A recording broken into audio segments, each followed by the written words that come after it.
Noonish, noonish, noonish, Wednesday, noonish, noonish, Wednesday, noonish, noonish, Wednesday. J.A. he was major league, playing around with them bats.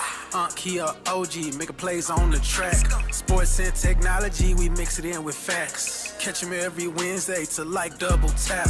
Lot of interviews with ballers and them winners. Yeah, Jay on Notre Dame, all winner. Giving that ism, no pretender.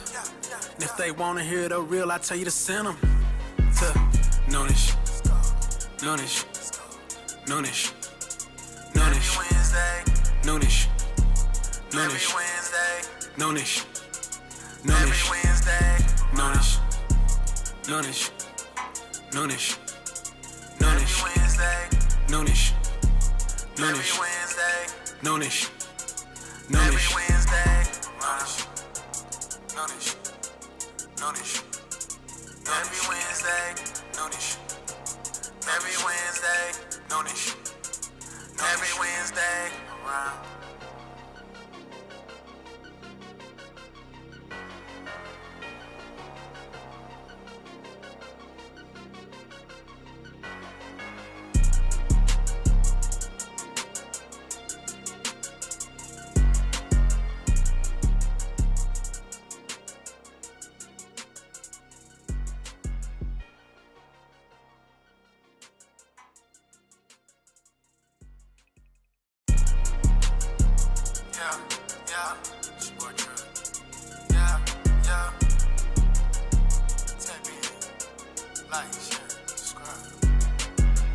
Noonish, noonish, noonish, noonish, Wednesday, noonish, noonish, Wednesday, noonish, noonish, Wednesday. J.A. he was major league, playing around with them bats.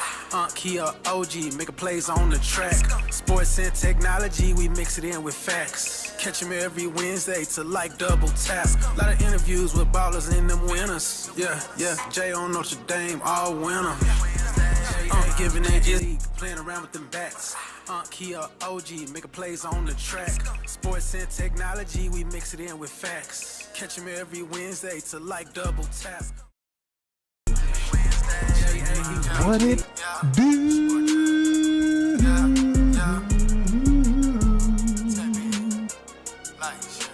Late night, noonish at night. Noonish, Bye. noonish. Nah, man, what's good, man? So much to talk about. Let's get that energy up. Keep it up all show long, man. Gonna have a good time. Great week in sports, man. Terrible tragic things took place. We're gonna get to it all. Hold your horses.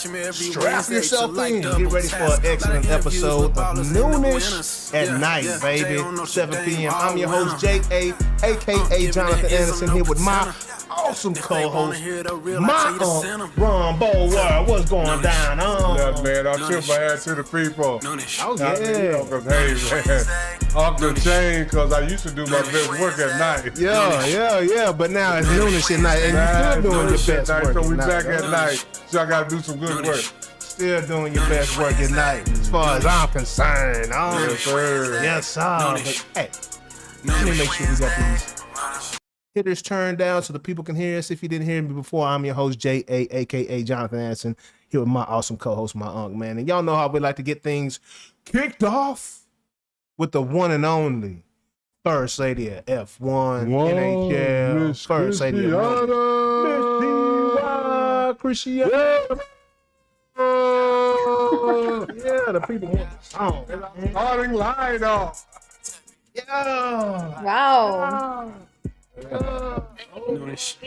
Hey, you know the people know you, see. You gotta let them give you the praise. The praise. Thank you so much, my fans. Thank you for my one fan, Unc, my one fan, my only fan. No, you got plenty. You got the DJ. Hey, you got the DJ at the plate. You still asking about you, see why? Oh my God. Still asking about you. Ooh. I told him I play a lot of things, but Cupid ain't now one of them. Hey, man, Cupid don't lie, though, huh? Cupid don't lie, huh? That is so sweet. When's the next play, Unc? I'm ready. I'm locked and loaded for your next acting appearance. When's your next play?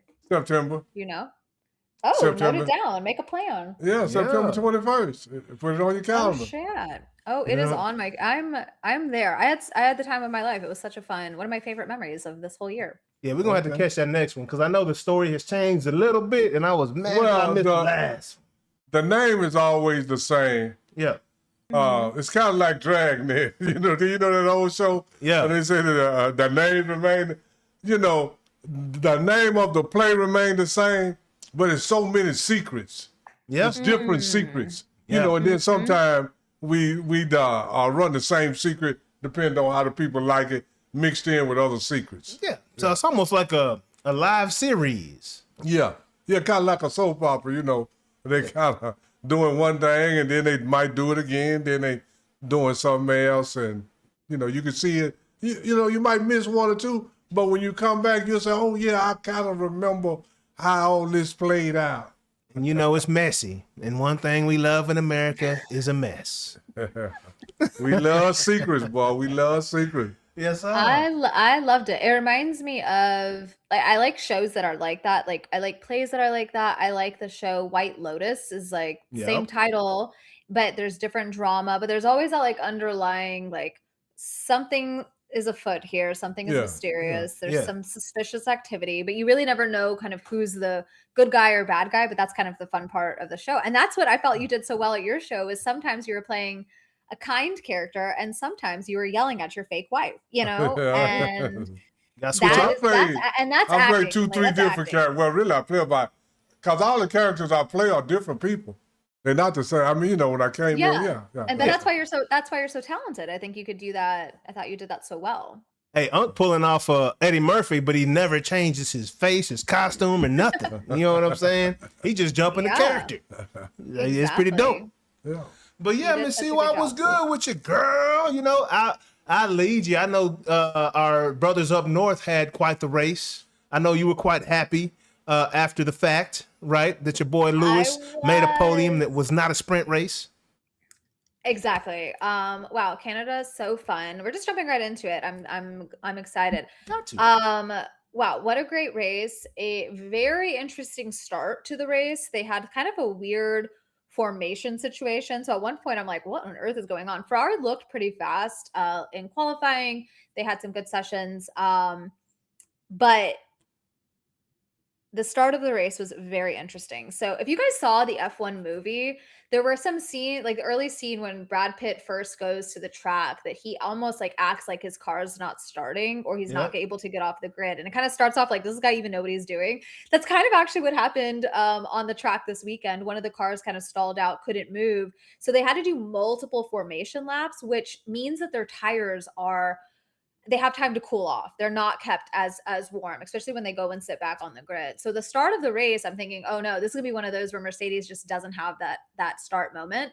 But they did. They were able to take off.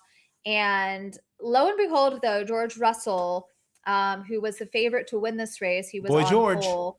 Our boy George. He was my prediction for a potential win if Kimi didn't take his spot. And George Russell actually doesn't finish the race. He has a car issue. Yeah, a huge shocker. I mean, I think everybody was looking at him. He's won there before. They're trying to see, like, can he hold his ground against little baby Angel Kimi? And his car breaks down in the middle of the race. It was very contentious. That's kind of been the whole weekend for Mercedes is that, remember the papaya guys? Like, you guys can battle it out, but don't take each other out. Well, they're still working through that. I think it's still a work in progress for them. So lo and behold, though, Kimi is able to fight and make it out into the front. Max Verstappen makes it up into the top 3. And for much of the end of the race, he's leading, but he doesn't have the pace that Lewis Hamilton does. And George dropping out gets Hamilton up into 3rd. And so I'm like, okay, things are happening, but let me not celebrate. Let me not be a Cowboys fan and celebrate too soon before the flag on the play. Absolutely. And I've learned my lesson with there. So I'm like, let me chill. let me relax. Let me just close my eyes for a second. And I think it was like the second or maybe third to last lap. I can't remember exactly. I blacked out, I think. But Lewis Hamilton overtakes Verstappen and ends up on the podium. And I don't know who was more excited for Kimi. Kimi himself winning a 4th in the row, which is insane. Crazy. He's the only driver to win his first 4 races consecutively back to back. There's a list of drivers who have won, I think, 5 in a row, but it's still tricky. Yeah. It's still a short list. I think there's only a handful have done that. But he has, maybe it's only 4. Anyway, unheard of for a 19-year-old to be in this place where he's at. And when they got to wrap at the podium, Lewis was celebrating himself. Like, he had so much fun. He thanked every single member of his team, which I've always loved that about him, is that he's mindful that there's a crew right in front of him who's helping, and there's people at the factory at home who are helping. But he took time to like thank everybody. This is his highest finish in Ferrari that wasn't a sprint race.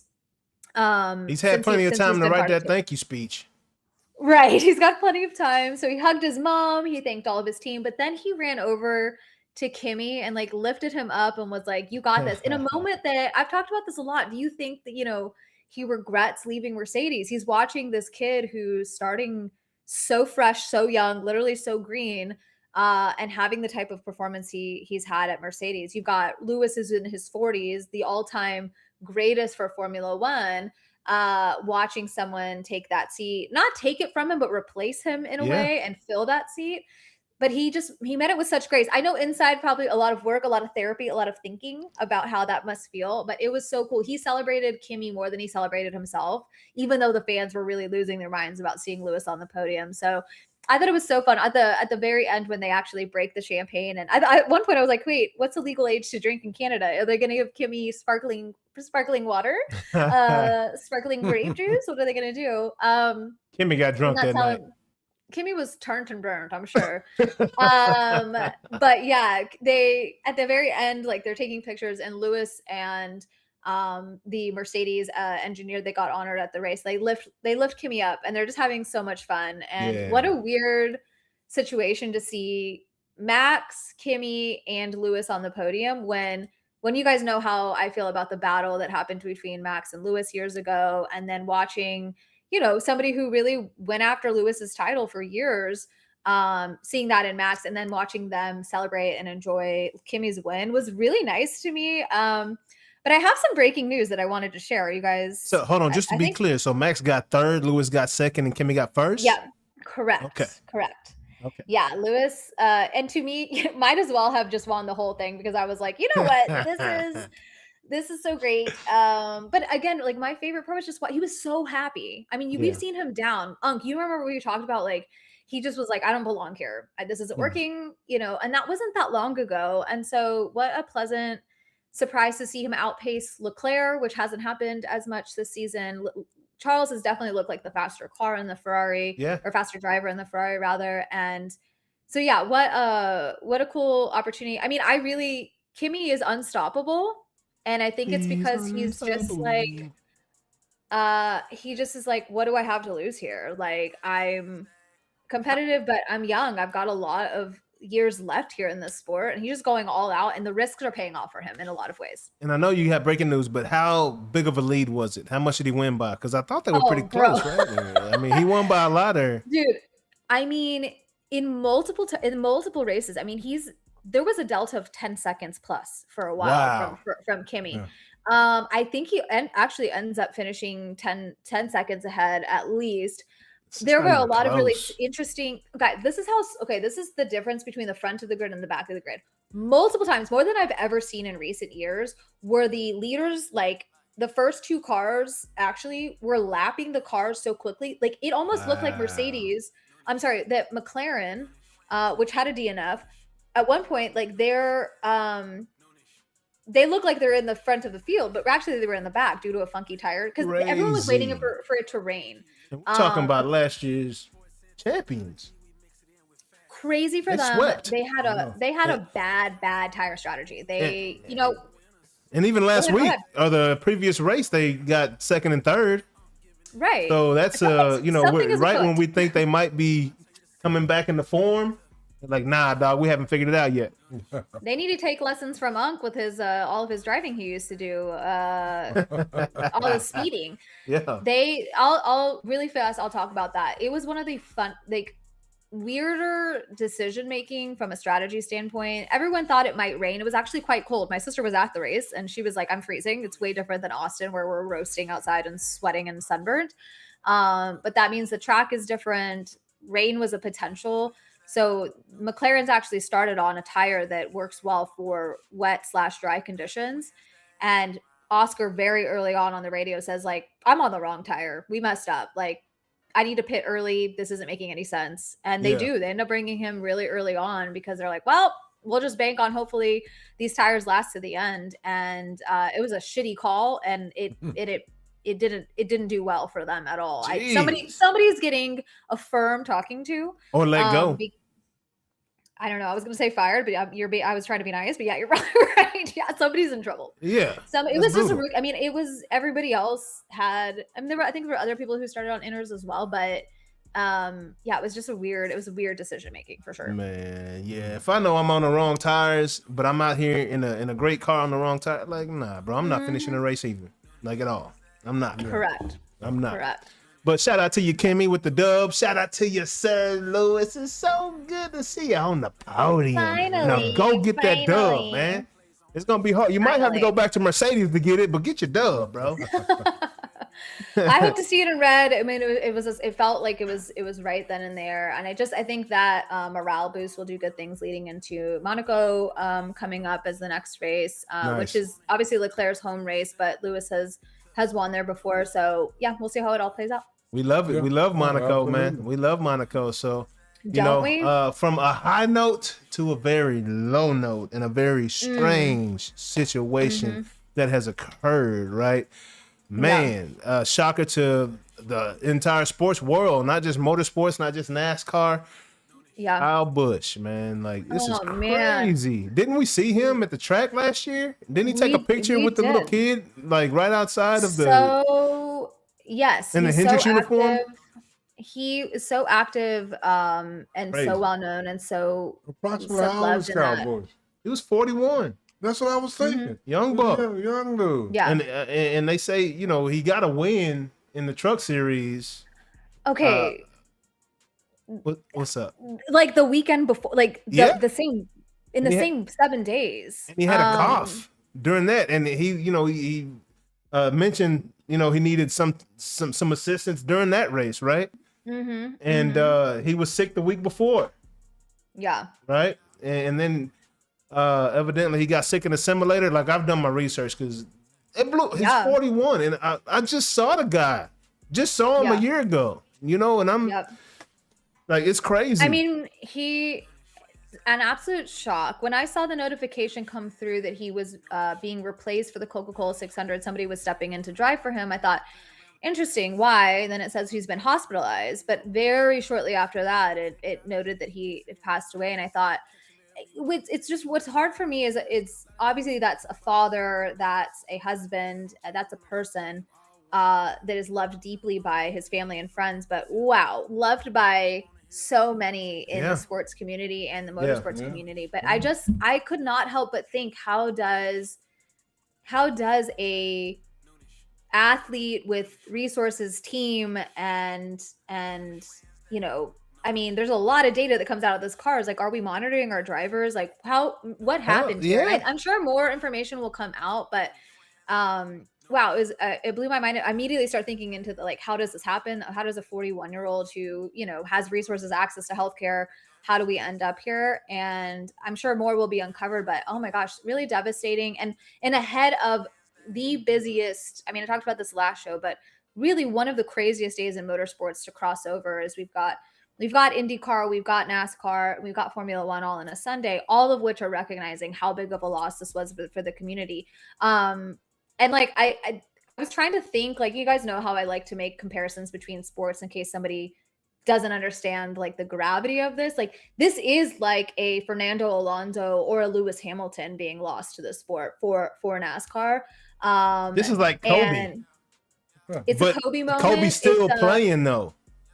Right. And somebody even made a comment on a thread that was this kind of almost like an Aaron Rodgers situation. Like they were trying to equate it. But what I thought actually is you don't really have to compare it to anybody because a lot of people know his name and he recognized the M&M car.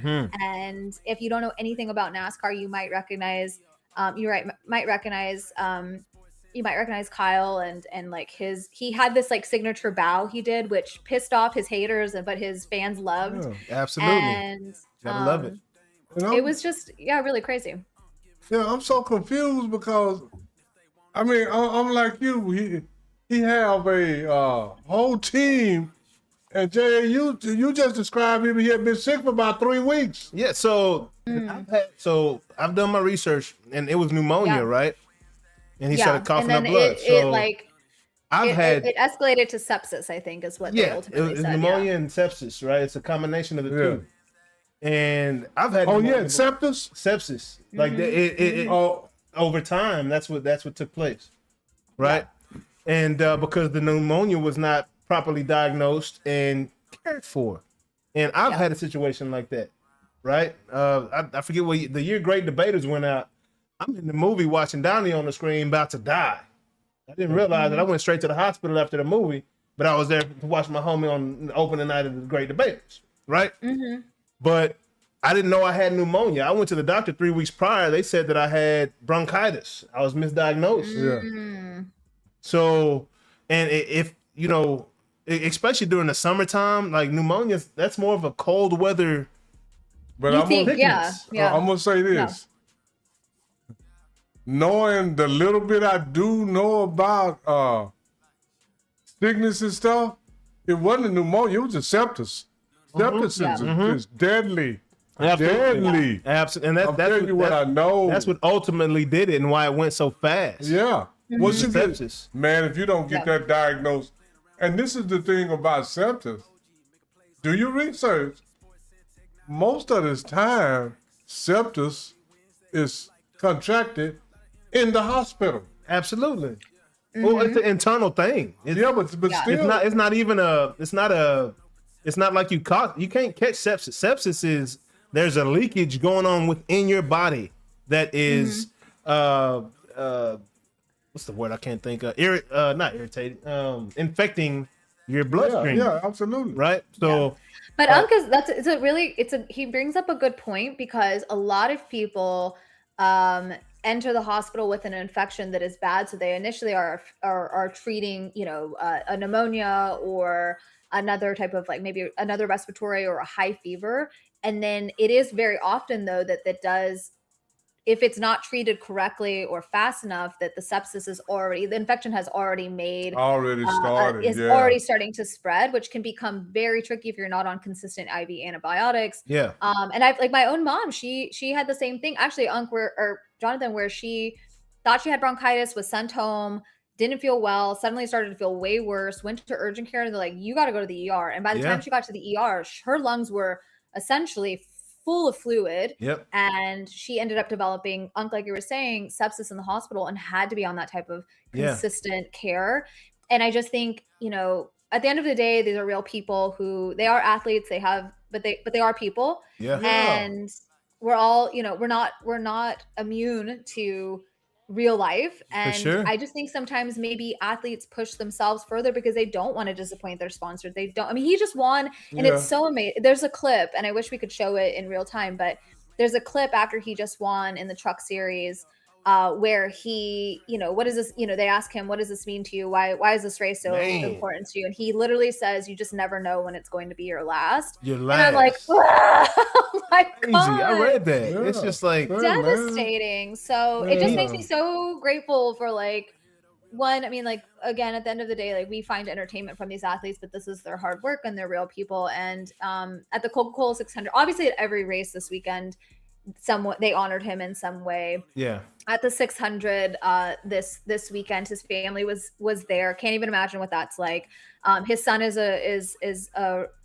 in racing, and he looks just like him. It's like kind of devastating in that way, but he was there with his mom and his little sister, and really incredible to see them. But you really watch the fans. They did kind of a silent lap 8 where they put their hands up to show his number, and then they stayed pretty calm and quiet as a way to honor him. And then they even did, I think it's called the missing man formation, where they leave a space for him on the track. And I just thought, what really amazing ways to honor him, but still a devastating loss for the sports community. I mean, people that I knew, who I know don't follow the sport, were really devastated. You know the name Kyle Busch. You do. And I can't imagine how Kurt's feeling right now. Yeah. And the whole Busch family. I wonder if he is related to the Busch St. Louis family. Oh, I'm not sure. I'm gonna check that out, because if so, then he's related to my Tards down here. Shout out Young Money Sports. But man, moment of silence for Kyle Busch, man. That's horrible, man. We praying for his family, man, and we wish the best for him, man. And Absolutely. 41 is young. Super young. That is young, man. And in life, in driving, whatever you want to call it, man. He had a lot of life to live, man. And absolutely did. Another reminder, like you said, CY, these athletes, they just have a special talent. Yeah. And that they pass on. It's just a reminder of that life is sweet, man. We got to take advantage of every day. That's why I often say, every day is Christmas and every night is New Year's Eve. Absolutely.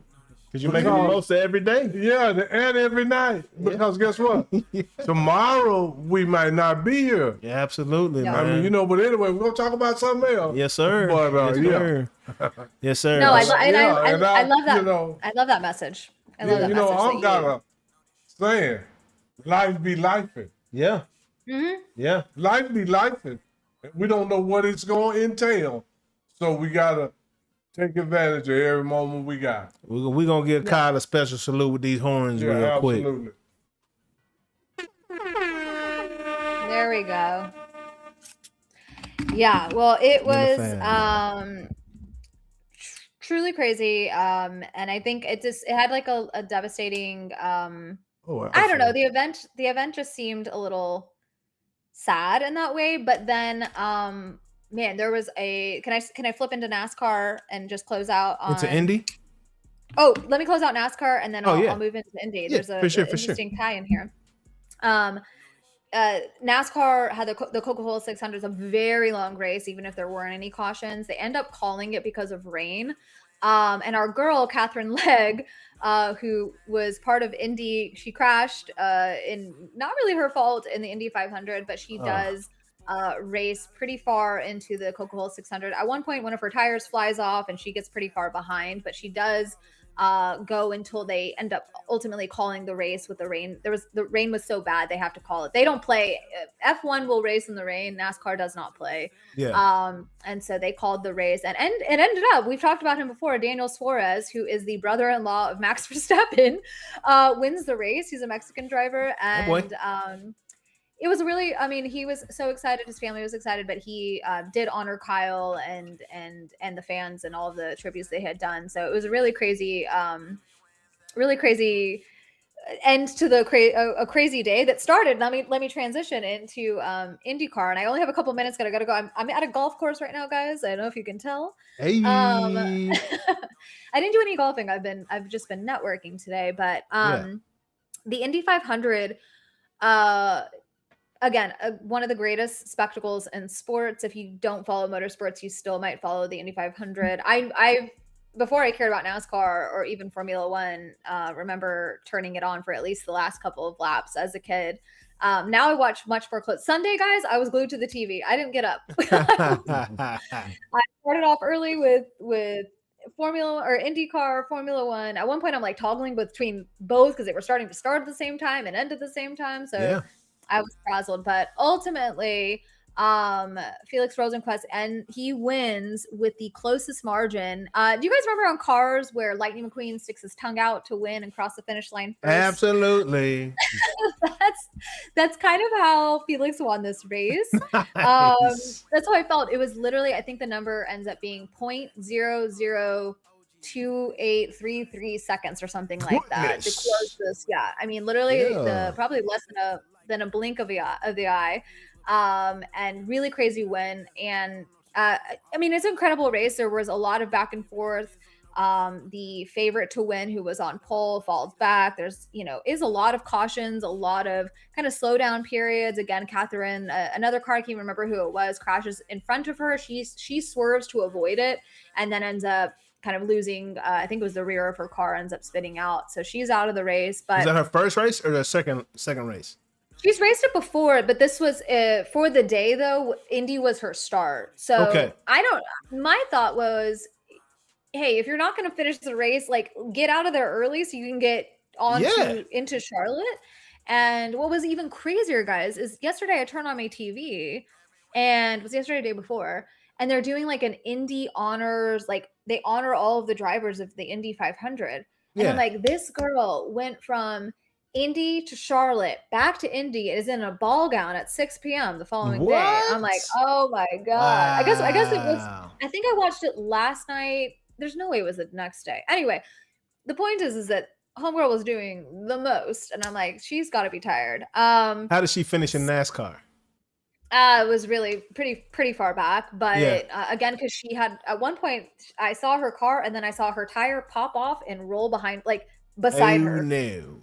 So I don't know if it was a pit crew issue or so what. Did she finish the race? She did until they flagged it. So technically, she did compete in both. Okay. And she finished technically the NASCAR race until it was flagged, and then she ended up crashing out, literally crashing out at the Indy 500. But still cool. I think she got a lot of visibility, and I like anytime someone pushes the boundaries like that. I love a sports crossover.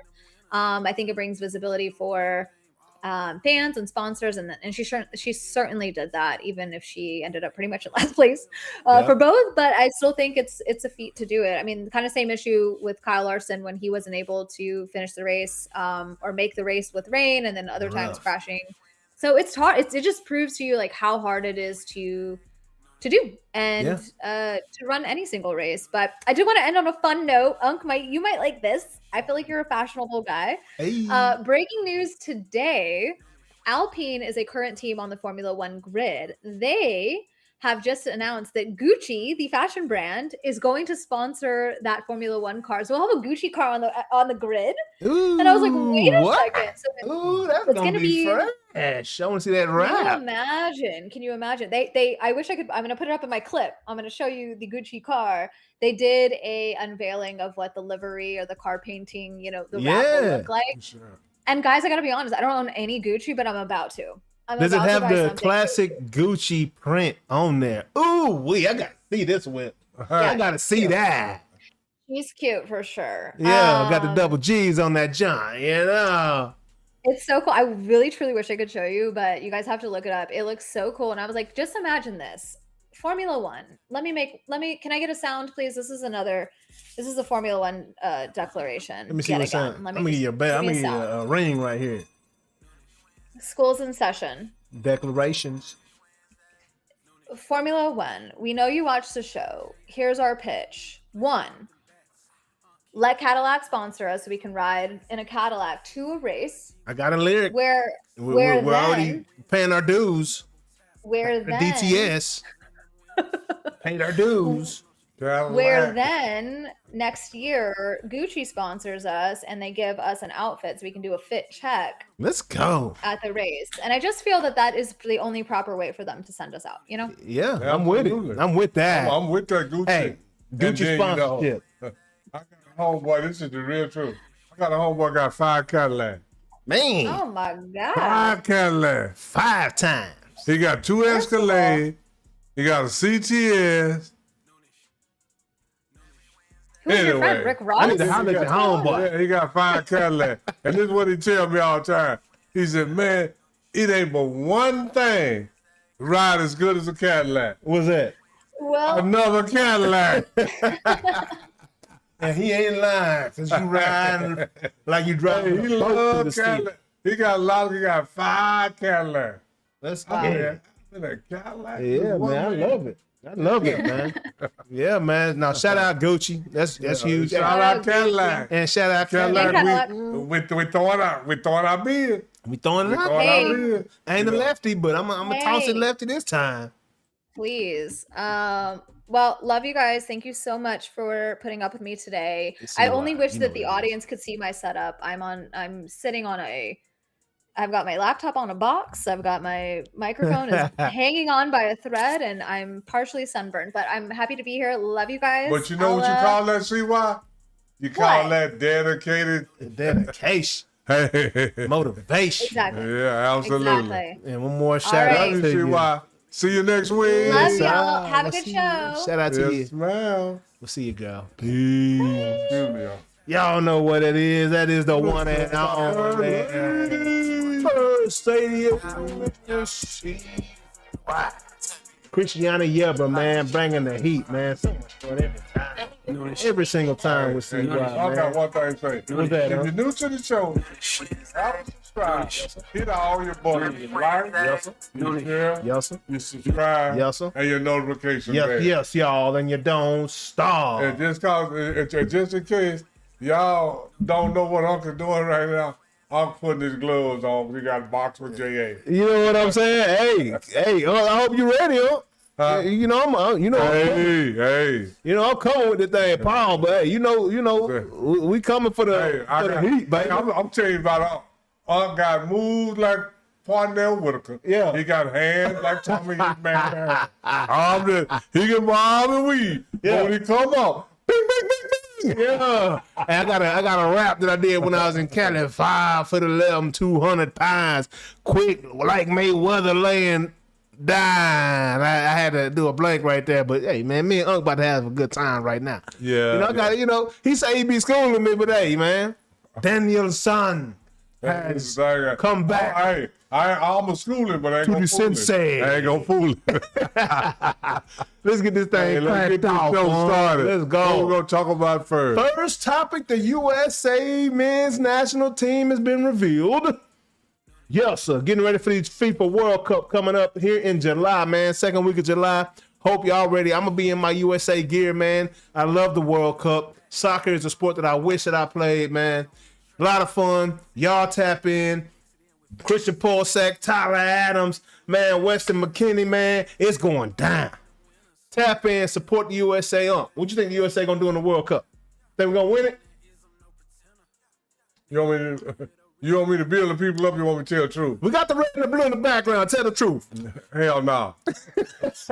Me neither. I don't think so either. I mean, I wish we would. Yeah. What I want us to do is compete and compete hard. Cause we've been getting drugged. Say,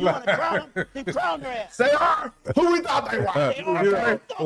We've been getting drugged. I just want us not to. I want us to compete and even act like we're gonna get a medal. Hey, it's rough. It's rough.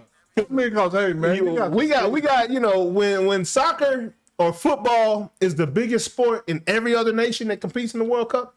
Except ours. And we have football, basketball, and baseball, and track, and all these other attractive sports to play. So And we have make money in. and make money in, and we got our best athletes scattered, and they got all that.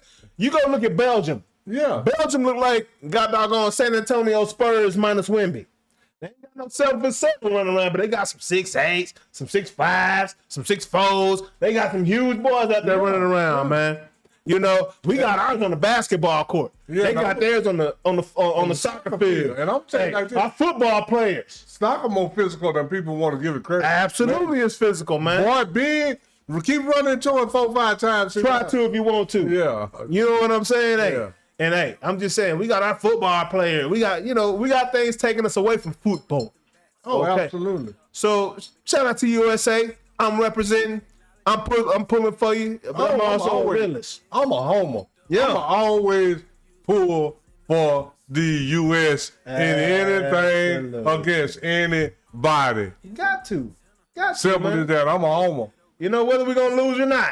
You Yeah. know what I'm saying? I'm with it, man. I'm riding till the wheels fall off with USA. I'm in that thing. I'll be watching. Let's get out that first group. That's all I want to do. If we get out the first group, I believe it's a success. Yeah. That's what I'm saying. Compete. Yeah, Get that's out it. the first group, man. That's it. Yeah. At least make the medal round. Yeah. You don't have to get a medal. Make the medal round. You know what I mean? Make the round. Get eliminated from the medal round. That's all I Don't wanna get see. eliminated in the first round. And that's just you know, we got to That didn't mean. We got to set proper expectations. So we want to be surprised. We want to, you know, we don't want to set the expectations too high and then be disappointed. Okay, so we're gonna set them real low. Okay, and then whatever y'all do, Competing is the lowest expectation. Competing hard. No, for real. That's the lowest expectation. I didn't even say win. I say compete hard, go out there, and then if you win, that's a plus on top of competing. Oh, we just don't want to get a draw. We want to stay out of that right column. Let's stay away from the L's. We good with a draw or a win. Let's get out that first round. Get out. And it is a success.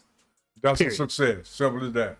Moving along. So, did you see these? You know, we got the Olympic Games. Did you see the enhanced games? Yes, sir. First time ever. Did you watch them? Yes, sir. You did? I didn't even know it was on, huh? Oh, I went over there and guess what? The enhanced game. Yeah. 99% of them didn't do no better than the people that ain't enhanced. Than the worst Olympics. You know, these steroids can't do as much as y'all think. Yeah, you know, and then, you know, I've got a different feeling on this enhanced game. Because everybody's enhanced. Mm-hmm. They are. If they're taking Tylenol, they enhanced. Because this is what I know that athletes do. They take Advil. Yes, sir. Okay, you sore, you stiff, you can't hardly move. And athletes take Advil by how much they weigh. Yeah. They don't take two like on the box. Yeah.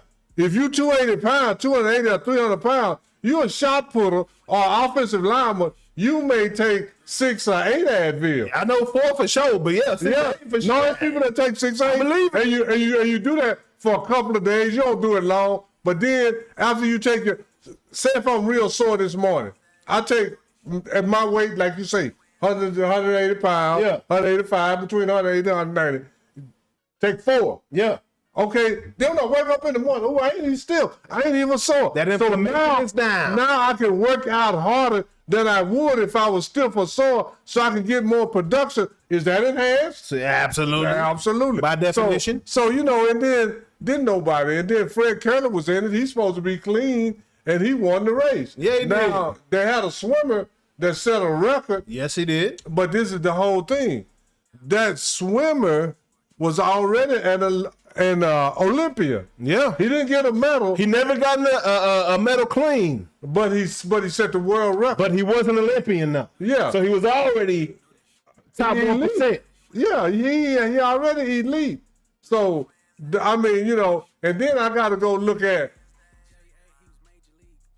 what his fastest time in the Olympics was, and then what he swam the other day. And I'm going to tell you like this. It was 10% or less. Yeah. So if you swim something 10 seconds, 10% means you're going to swim it in 9 point something seconds. Most of the time it's lit.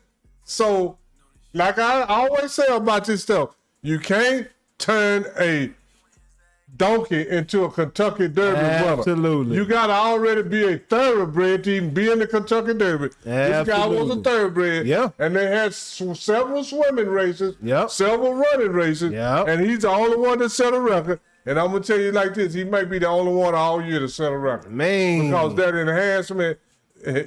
It ain't doing as much as you think, people. It ain't doing as much as people think. It didn't help Barry Bonds hit all them home runs. No. Hall of Fame. No. I hope this highlights that even more for you guys.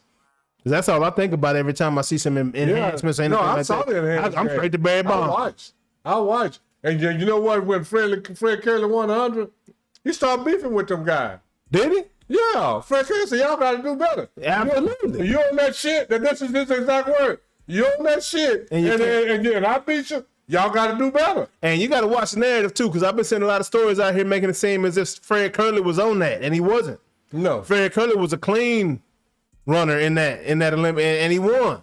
But, you know, he was talking to smack to Usain Bolt. Watch out, Fred. Come on now. Relax. Relax, dog. Yeah. Yeah. You know, I got some facts on Usain. That's another story, too. You know, he's a Jamaican runner. You know, Ray came on board and shed some light on what it is, what the USADA versus the rest of the world looks like. Oh, absolutely. You know, and the testing here in the USA is a lot more strenuous than other places. And Fred Kelly ran slower than Noah Lyle did the week before. So, you know, So I mean, and even though he was clean, but he was in the enhanced game, so the enhancement, is not gonna take a 10-3 guy and make it run 9-5. Absolutely not. Absolutely not. And enhancement might take a 10-3 guy, he might run 10-1. Yep.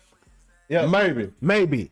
If he trained with it. Yeah. Because if he just take it and don't do nothing and go sit on the couch, it does nothing at all. At all, man. At all. But I just want to say this, Jay. What's if that? you got somebody out there, man, this is an interactive experience. If you see something, say something, man. Yeah, man. If it's something we talking about, you can chime in. Or if it's something that you want us to talk about, we chime in, long as it makes sense. It's about sports and technology. Yes, sir. Now, we don't do religion and politics. Yeah, man. But if we'll throw in some on life, we'll throw in some on some other issues. Yeah, but man, if you see something, say something, man. See something, say something. This is an interactive experience, man. Appreciate you saying that, because I don't always say it like I should, but, because I just expect people to know.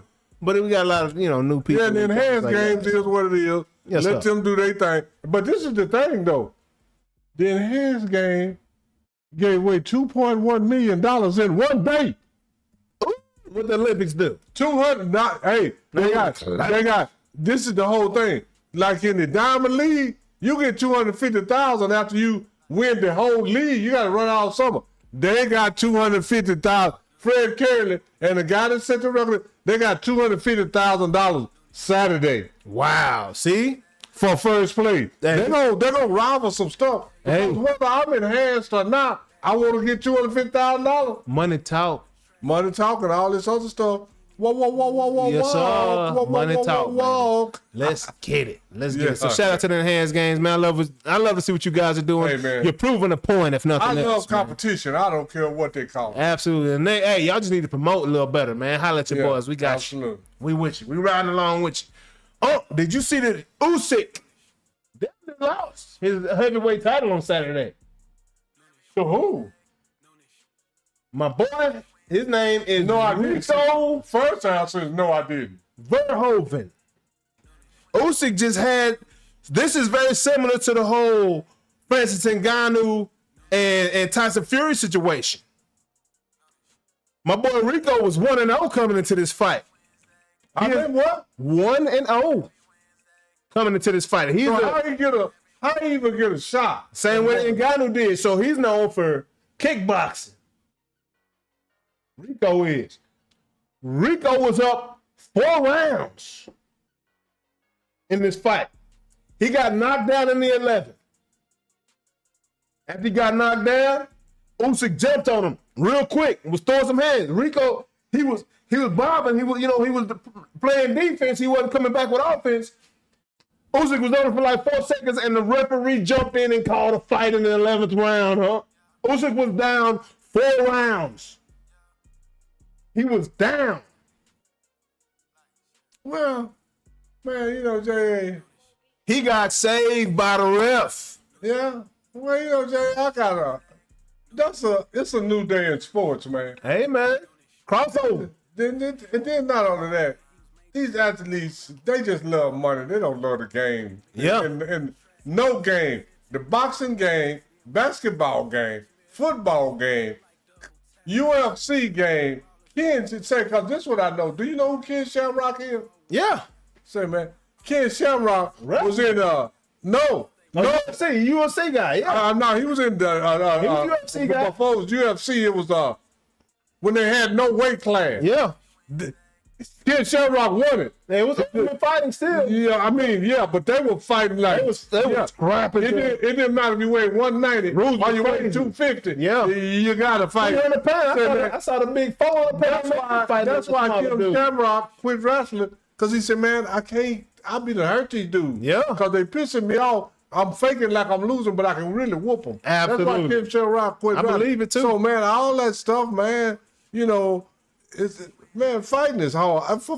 All sports is hard. Yeah. So let's not try to sit here and diminish like it's not. All absolutely. sports is hard. Absolutely. And to be on the top is hard. And do you know what's even harder? Staying on the top. And right now, these athletes are just not consistent, man. Yep. I keep hearing how great these guys are, but they only got 1 championship. They only got 1 ring. They only did this one time. So, yeah. Anyway, that's a whole nother story. Yep. But no, I didn't see Usyk. But I'm not surprised because athletes now aren't consistent. They aren't consistent. For sure, man. And it's I couldn't believe what I saw because my boy Rico was real unconventional. He was bigger than Usyk, and he was using that length and them arms, and he was just throwing like he was not like Tyson Fury, who was just happy go lucky, just letting Usyk come and dictate. Like my boy Rico was bringing the fight to Usyk. Yeah. And Usyk is known as an excellent boxer. Yeah. So much so he beat Anthony Joshua twice, and Anthony Joshua was now training with Usyk. Yeah. Absolutely. So out of respect for his boxing skill and his coaching, right? So, man, that was crazy to see that whole situation right there with old Usyk, man. And then, man, Saturday ended up being a great day for fights, like craziness, man. And then also, just briefly, everybody already know this. Canelo says he don't want no part of the Mexican Monster. He don't want no part of Dave Benavidez. I don't like that. I don't like that. Canelo, you cannot be great if you backing down from fights, homie. That's all I got to say about that. How do you feel about that? Well, Canelo rather said it like this, I'd rather back down to get my ass whooped. Because the Mexican Mafia, he's going to me, in my opinion, he'll smash. Wear him out. But in order to be great, you got to be able to risk. Yeah, oh yeah. These dudes don't want to be great. Now I just said that. Mexican Monster want to be great. Yeah, Mexican Monster do, but Canelo want the money. Terrence Crawford want to be great.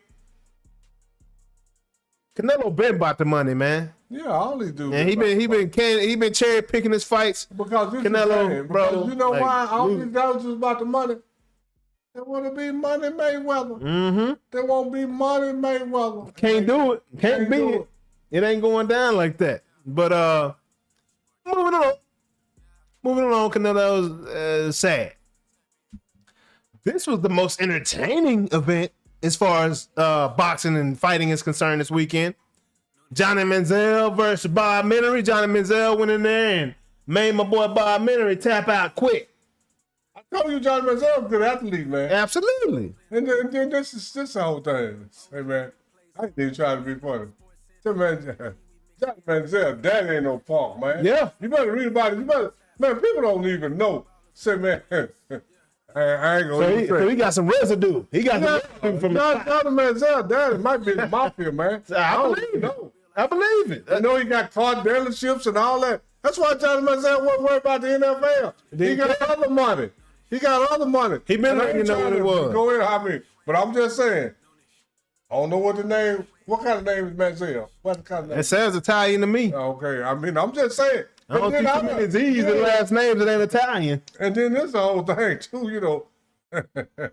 Say, man, just do some research on the Manziel family and see what you gonna find money up on top of money, link to other money, buy the other money, from other money, going to other money. Simple as that. All FUBU. For us, by us, but not us. Yeah, but for us, by us, but five by. Hey, but yeah, for Italian by Italian. Not me. What you talking about? Not me. I didn't do that. I'm like Urkel. Did I do that? That was Johnny. But I ain't surprised that Johnny Manziel won, and Ray J had to go to the hospital. Did you see Ray J?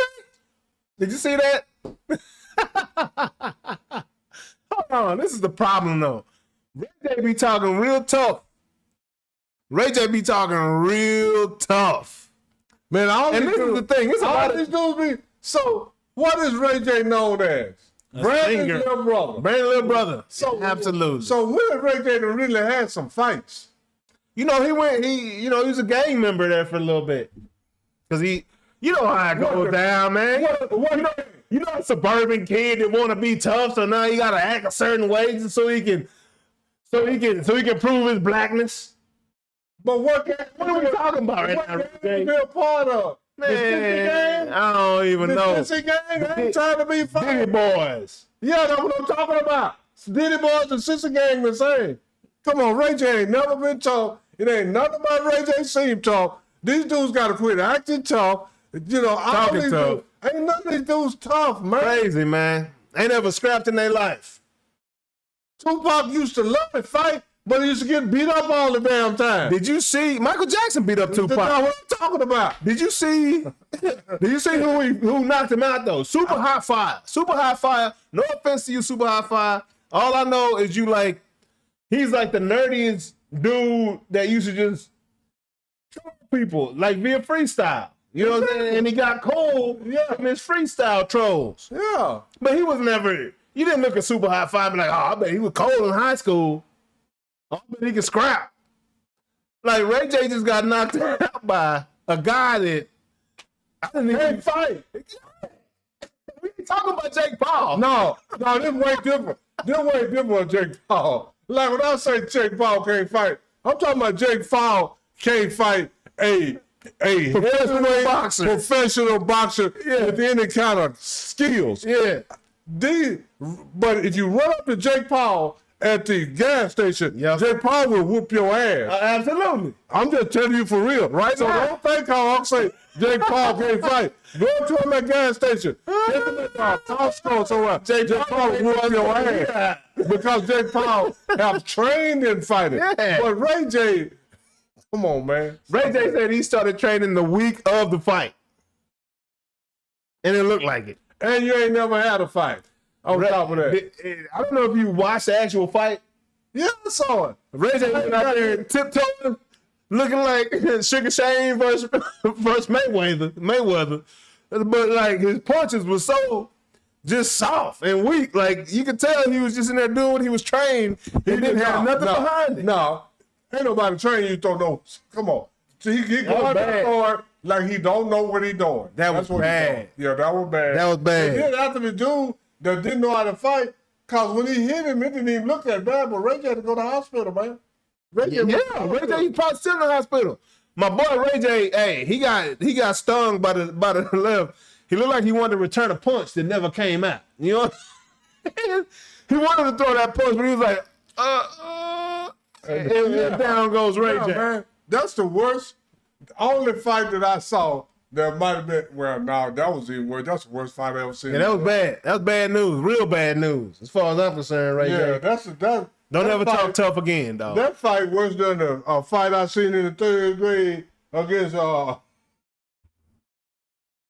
Sammy, you might be able to beat up. When I seen 2 3rd grade classmates fight, that's the only fight I've seen sorry than that. And then did you see the Michael Beasley and Lance Stevenson fight? For real? Yeah. They was on the same card. Oh, I didn't know that. I ain't heard. Who won? Lance Stevenson tapped him out in like 35 seconds. I'm gonna tap that Michael Beasley. I figured that. Hey, as soon as Michael Beasley got in that chokehold, that boy tapped both hands. Hey. Hey, say, man, see, this is the whole thing. Lance Stevenson. What's the guy that was with Dallas? Wasn't his name Stevenson? Deshaun Stevenson. No, not Deshaun. Yeah, Deshaun Stevenson. So, man, the Stevensons ain't no joke, man. Ain't playing with you, so, man, I'm not surprised that Lance Stevenson whooped Michael Beasley. I'm not surprised at all. And Michael Beasley not either. Shit. Michael Beasley quit talking that shit. So I was watching the Adrian Broner and Dean the Great stream, and they walked in Michael Beasley's gym before he was. And Michael Beasley also said he'd only been training for a couple of days before this fight. Okay? Michael Beasley said, as tough as he talk, as tough as he act, never fought. Yeah, he's 6'9". He never had to throw hands because he just intimidated whoever he was talking to. Yeah, because he big. And then the people around him protected him. That's what I tell all the time. Most athletes can't fight because you know why, J.A.? They never had. You can't do something you ain't never did before. Hey, run up on me and see what happened, dog. See, I got say, hey, where to put it? Hey, I still got a cyst on my fingers from throwing these hands, dog. Like, man, I'm just from a big family. We throw hands at home before we went to school. Yeah. I'm just telling you. So, man, I'm the youngest out of 7 brothers, first of all. Yeah. And then I got all kind of, I got nephews that are around my age. My brothers, my nephews, kin folks, all those, we was at the house. Yeah. We had to get a pecking order, man. Yeah. Man, that's and crazy. then even if you're the number 1 pecker, the number 2 pecker ain't taking no crap off you. Yeah. Guess what? You got to prove that number 1 status on a daily basis. Yes. And then because you prove it at 10 o'clock in the morning, by 3:30 or 4 o'clock, somebody doubting you. Yes, sir. And then, even if I don't doubt you, I can't take that off you. Yeah. Because if I take that off you, I ain't going to be in the number 3 position. Now I'm going down to number 7. I'm just saying. I ain't doing it, dog. We growing up throwing hands. I mean, it, dog. I love all my brothers, all my nephews, all my cousins, all that. But we were throwing hands at home before we went to school. So these dudes just talking, man. These dudes just talking. They ain't never scrap, man. I used to scrap for fun, like straight up. Just talk smack at lunch, just to fight after school, just cuz. Well, I'm just telling you. I'll talk smack at lunch. But if we're gonna fight, we're gonna fight at lunch. we're gonna fight at first period, second period, third period, fourth period, lunch, fifth period, sixth period. After whatever you It's a wrap. we gonna do with it. It's a wrap, son. It's a wrap. We going down. Yes, sir. I mean, so these boys, like I said, I ain't surprised by Johnny Manziel, cause this is what I probably think. John Manziel. He probably take him to the gym. He probably trained. His daddy done had him doing something before. Yes, sir. I'm just saying. And he was ready for it. Yeah, so I ain't surprised. And these other boys got Ray J. I ain't surprised about him. I ain't surprised about Michael Beasley. I ain't surprised about none of them. Moesha can't save you, Ray J. Yeah. Brandy ain't gonna come get you, dog. Yeah. You better figure it out, homie. And this is the thing. Just cause Lance Stevenson beat Michael Beasley fighting, that don't make me think that Lance Stevenson is a better basketball player than Michael Beasley. Oh, absolutely. No, Michael Beasley can go. He can still play. I wish the Mavericks would get Michael Beasley right now. Because every time I seen Michael Beasley play, you know what I used to wonder? Why he ain't playing more? Why he ain't starting? Yep. But it had to be something else. Political head. That's it. Yeah, absolutely. That's it, man. I felt the same way about what's my boy name? Josh Smith. 6'9". Remember Josh Smith? From Atlanta? Yes, sir. Yes, sir. He was down there with Al Horford. Michael Beasley and Josh Smith. They had Josh Smith, Al Horford, and some other, but Atlanta had a good front line. Yes, sir. So, hey, they were the two that could go with LeBron, in my opinion. Those were the two, and J.R. Smith. Those were the 3 dudes that came out in LeBron's time that could actually go with LeBron. Now, LeBron's IQ, there's another story. That's another level. Hey. But as far as athletic ability and basketball skill, they could go with LeBron. What do I say all the time? What's that? Neck up, right? Neck up. Neck up. That's the difference now, between LeBron and J.R. Smith, Josh Smith, and Michael Beasley. Yeah. Neck up. That's between all the great players and the ones that ain't good at their ear. Neck up. Man, crazy. Yeah. Moving along. On to the next Sticking one. with basketball, but to that WNBA. Ozzy and Paige. It's 24 apiece. They right? got chemistry. Yeah, I know they do. They got mad chemistry. Ozzy came off the bench. Hey, they New York Liberty. 2 years, 1 year removed from the championship. You know why they got chemistry? Why is that? On and off the court. What was that? Who was that? Was that Ned? No, that was Ludacris. So what did he say? Lick you on your head to your toe. Move from the bed down to the floor. Hey, they got chemistry. They got chemistry, dog. They got real chemistry. I'm sorry, y'all. Yes, sir. Hey. But this is what my mama used to tell me. My mama used to tell me, my name is Ronald. It's J.A. Ron Mowat. But my mom used to call me Ronnie. She said, Ronnie, you play too much. I'm playing, y'all. Y'all playing. Hey, you ain't playing, though. Hey, that's why Paige was like, she went on there like Rafael Palmeiro. Do not ask me any more questions. Yeah, because we got chemistry. We got chemistry, dog, and it's showing. It's showing. Hey, they went out there and bunged the New York Liberty out the other day. Yeah. I told you, man, when they got fucked, I told you, man, these girls go. 91-70, that's a 15-point win. Yeah. You know? And I know Enrique did her thing too, so yeah, man. Hey, these Dallas Wings, watch out for them. Like this. They better look out for the Wings. Watch out for them coming into the season. Because they got something over there. The only thing that might hurt the Wings is rebounding. That's it. If they can get some, rebounding. Yeah. They got some scoring. And they got the size in there too now. Yeah, you got no little girl. No, but they got size in the trade last year. They got some size in there now. But I'm just saying, they got His size don't mean automatically mean rebounding. It don't, but it helps. Wemby 6 or 8 rebounds. It helps. 2 games in a row. What happened to the 24 rebounds he got in that one game? What happened? He ain't Will Chamberlain. That's what happened. Well, Hardenstein. but anyway, that's another story. Hardenstein bodying that boy, but we're going to get there later. Moving on, but yeah, talking about them wings, watch out for them wings. You know what I'm saying? We ain't talking about Buffalo Wild Wings. We talking about them Dallas wings. And they're showing a lot of promise. Yes, but guess sir. what? It's early in the year. It is early, but you know what? They was over early in the season last year. So now you got to sit. Now you're sitting at tone. They 4-3. See, they ought to go. They ought to go on a run based off last year. Yeah, absolutely. They should go on a good run. If they run off 6-8 in a row, Coco be around. Hey, now you can put on Mars Day. Man. Nah, you can put on Mars Day. You say Mars Day? Yeah, you can put on Mars Day. The bird, we're gonna do the bird. Yeah, put on Mars Day. Around here, man. But moving along and just real quickly, man, a star in the league, Kelsey Plum, man, she sprained her ankle. So she'll be out for the LA Sparks, but just had to add a little more WNBA news. But moving along. On to the next one. On to the next. So, Mavericks have gotten rid of Jason Kidd. Traded Luka. Now we got the new... First off, Mark Cuban sold the team. Mark Cuban sold the team. Yeah, start with that. We started this whole avalanche and this trickle-down effect. Okay, and then Nico got fired. Then Jason Kidd got fired. What is... before... Do you say yes or no? Just real quick. Trade Kyrie? Yes or no? Yes. Oh, Lord. Get the whole machine out. Oh, man. Hey, I vehemently disagree.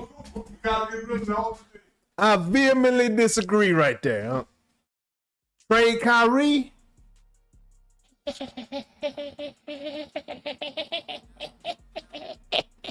Hell no, don't trade no Kyrie Irving. Are you serious right now? Kyrie is what that is, man. Like, Kyrie is a gem, bro. Like, yeah, he coming back from an injury, but let me see a hungry Kyrie coming back from an injury. I love to see that and see what the effects are. You know, the impact is because we know that he has been working with one Cooper Flag on his game and crafting him into a great professional, just like he did Luka, man. This is what's gonna end up happening. Telling you right now, Luka's gonna be a Maverick. Kyrie's gonna be a Maverick. Cooper Flag's gonna be a Maverick. We got rid of all the waste that made us trade Luka. The report came out that Jason Kidd was actually fostering that move. He wanted that move to take place behind the scenes. He didn't think he could win with Luka. Luka is now a 6-time first-team All-NBA player. I know a lot of people might not agree with that, but that's what it is. We're talking about Kyrie right now, though. Look, we already see what happens when you get rid of a great player. Players make this league in the NBA. Kyrie, since Isaiah Thomas, they say there hadn't been a point guard that can go like that. And I believe it, man. Kyrie Irving is one of one. That ball is on a yo-yo. Not just dribbling, but also shooting that thing. Kyrie is special. You don't let him go right now. He's matured. Okay? A lot of his criticism and things like that come from when he was younger. Man, I give guys grace when they're younger. They're younger, man. They're growing up. It takes men a lot longer to mature. Kyrie had to go through that process. But right now, the city of Dallas loves Kyrie. Kyrie loves the city of Dallas. We're only going to see the best version of Kyrie when he comes back from this injury, in my opinion. Now Kyrie can go to that point guard position that he came into the NBA as. Before LeBron came back to Cleveland, when Kyrie was running point up there. And then when LeBron running point. Finishing last place. Running point guard. Finishing last place before LeBron got there. But we're talking about a young Kyrie. We're not talking about a mature, grown man, mentally grown, happy, Kyrie loves Dallas, and Dallas loves Kyrie. Was he mature in Boston and mentally grown? No. Was he mature in he been in the league 15, 16 years. How long it take He ain't been that long now, huh? Look it up. Look how long Kyrie been in the league. Kyrie been in since what? It's 2026. Yeah, he been in the league about 13, 14 years. These guys ain't doing nothing. Kyrie, I vehemently disagree with J.A. Get Kyrie out of here and develop Cooper, and then find somebody that's going to play along with Cooper instead of trying to be the man. I don't believe Kyrie's going to try to be the man. How many league years he been in the league? 15. 15. And hey. And he just not maturing?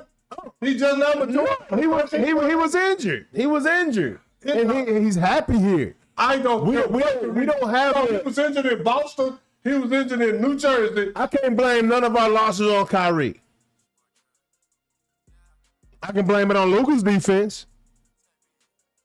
I can. He ain't there. He ain't there. Well, not in your best ability is your availability. Kyrie ain't there. So I don't care. That's a major injury. You know how Hulk is. I don't give a damn if you hurt or what. If you ain't helping the team, it don't matter. That's Kyrie's first major injury, huh? When? This knee injury. He missed he tore the ACL at Duke In the NBA. No, he hasn't. He's been injured before in the NBA. He hadn't missed this much significant time in the NBA, huh? It don't matter. Kyrie is a special. Oh, you don't get rid of what is your saying? It's about the Billies and Joes, not the X's and the O's. Exactly. So what have Kyrie done for the teams that he's been with? Hey, he a hell of a Joe. He a hell of a Billy. Tell me a Billy or a Joe you'd rather have than Kyrie. I'd rather have SGA. You ain't getting SGA. I'd rather have LeBron. I'd rather have Steph. You rather have LeBron than Kyrie right now? Yeah, absolutely. Oh, no. Kyrie hurt. LeBron led his team to a playoff series. You'll take a hurt guy over a guy that just won a playoff series? Yes. Come on, man. Yo, I'll take Kyrie over LeBron right now. Kyrie, you ain't seen Kyrie play this year. How you gonna take a guy that ain't even played over a guy? See, that's what I'm saying. Because I believe. Yeah, you believe in bullshit. I'll just tell you that right now. Because Kyrie, this is the whole thing. Kyrie ain't did nothing his whole career besides win with LeBron. Other than that, he was in last place.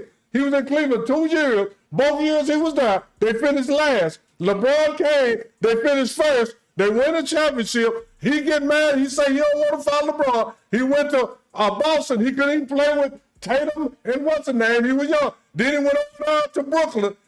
Man, these guys ain't did nothing, J.A. I don't know. Kyrie is just like KD and James Harden. They ain't did nothing without no other player. Come on, man. Stop that by Kyrie. Man, I don't know. So what have Kyrie done? Name all he done done. I'm looking forward to what he's going to do. He been in the league 15 years. He won a title. He hit a shot. LeBron got one of his championships because of Kyrie. He wouldn't have got that championship in Cleveland. That's Kyrie. Stop that. Because the same game, he hit one shot. Now you gonna call a series? When they needed it. Yeah, but what about that LeBron led that same series in points, rebounds, assists, blocks, and steals, and now you're gonna talk about one shot. So LeBron did it by himself. He didn't know help. He didn't know help. He needs the same help Michael needed. He needs the same help Michael Jordan needed. Absolutely. Kyrie was the help that LeBron needed to win that series. So why Kyrie couldn't help them? LeBron to help some other people. Why Kyrie couldn't help some other people? LeBron helped D-Wade. He helped AD. He helped Kyrie. Who helped Kyrie help besides LeBron? Who's he had to help him? He had Jaylen Brown and Jason Tatum. What about in Brooklyn? He had KD and James Harden. And they played like a total like 17 games together. It doesn't matter. It was never excuses. That's excuses. I mean, every time you gotta be on the floor. You gotta be on the floor. I'm telling you, it wasn't Kyrie. Kyrie was on the floor. Kyrie ain't never on the floor when you need him. He was on the floor then. He was on the floor when? He was not on the floor during COVID. The only time he been on the floor was with LeBron because he didn't have to do shit but ride the coattail. Oh, he didn't play during COVID, huh? And you was with that. I don't care what he... Hindsight 2020. You was with that at the time. What's that? The fact that Kyrie wouldn't take the COVID test. So he couldn't play. What about that's 1 year? He been in the league 15 years. But you asked me what he did. He ain't getting okay. Name what he did then. Name what he did. Won a championship. He got one championship with LeBron. He wouldn't have got it with LeBron. Wouldn't have got that championship without Kyrie. He got 3 other ones without it. How many Kyrie got without LeBron? He wouldn't have got that one. Okay. How many Kyrie got without LeBron? LeBron needed a whole all out in LA. And needed an all-star squad in Miami to win this championship. Everybody need an all-star squad to win. The Mavericks didn't. The Mavericks did. They got Jason Kidd. They got not an all-star. Huh? An old Jason Kidd, not an all-star. Not that year, but he been all-star 3-4 times. I'm talking about that year. There we go. Here we go. I'm talking about that year. Jason Kidd wasn't no all-star. Jason Taylor was no all-star. So Tyson Chandler was no all-star. Deshaun Stevenson was no all-star. JJ Burrell was no all-star. Okay. So who did? Sean Marion was no all-star. Who did it? Come on. What you mean? Who did it? So who won the championship? They when? When? You talking about the Mavericks? You talking about all the guys that wasn't. So who was?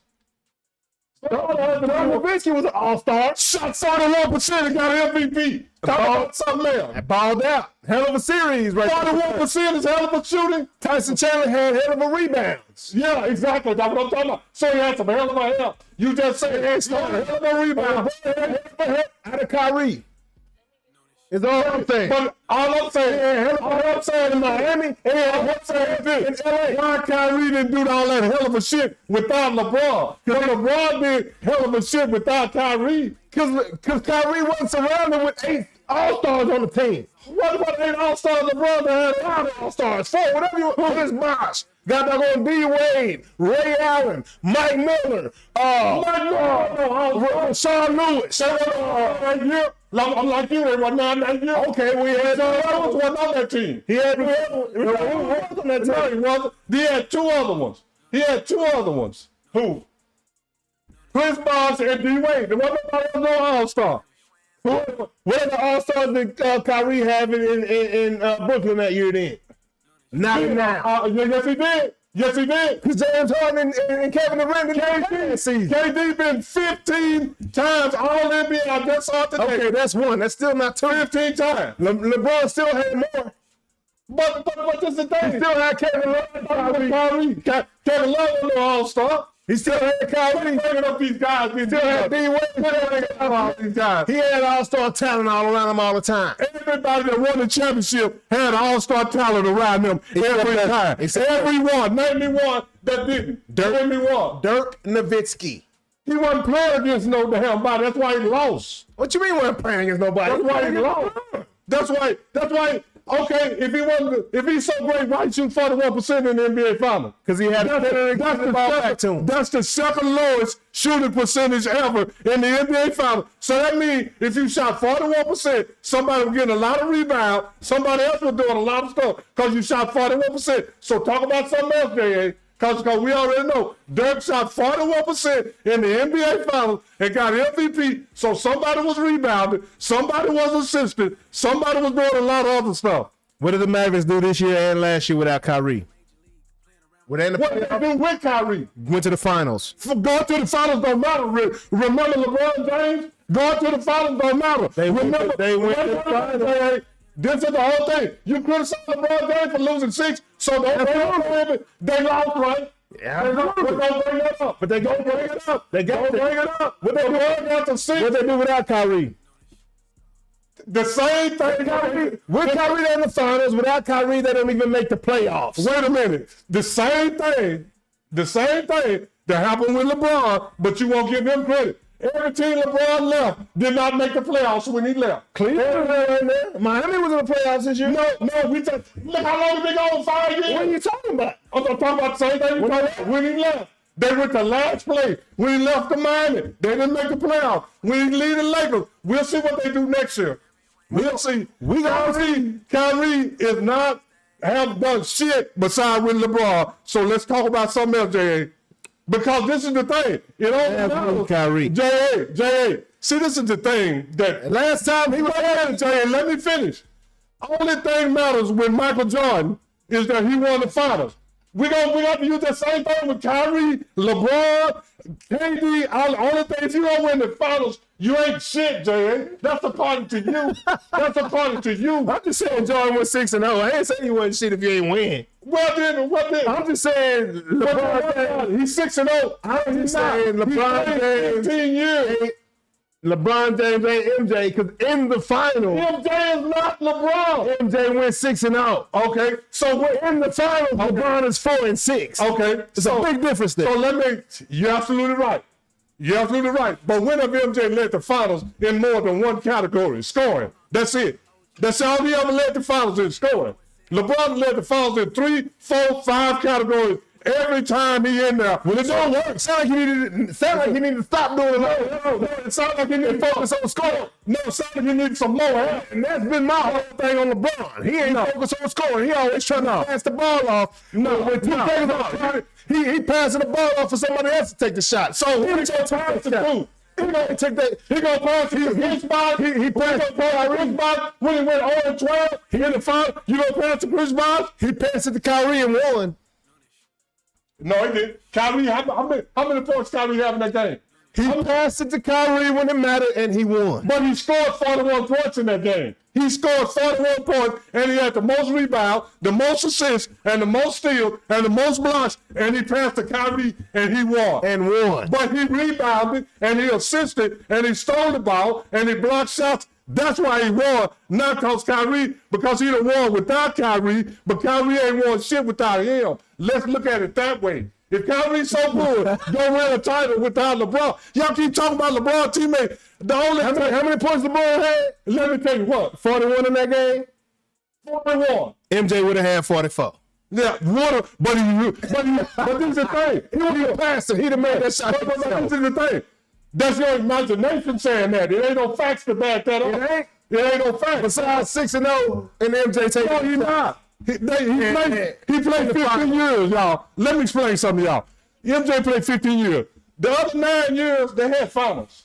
They had finals. He didn't win them. So how the hell are you 6-0 when there's a final went on when you was in the league? Because everyone He's still, but that was close, right? every time he take in the finals. Hold on. But when he wasn't in the finals, what happened, Jerry? We gotta go. Wait a minute.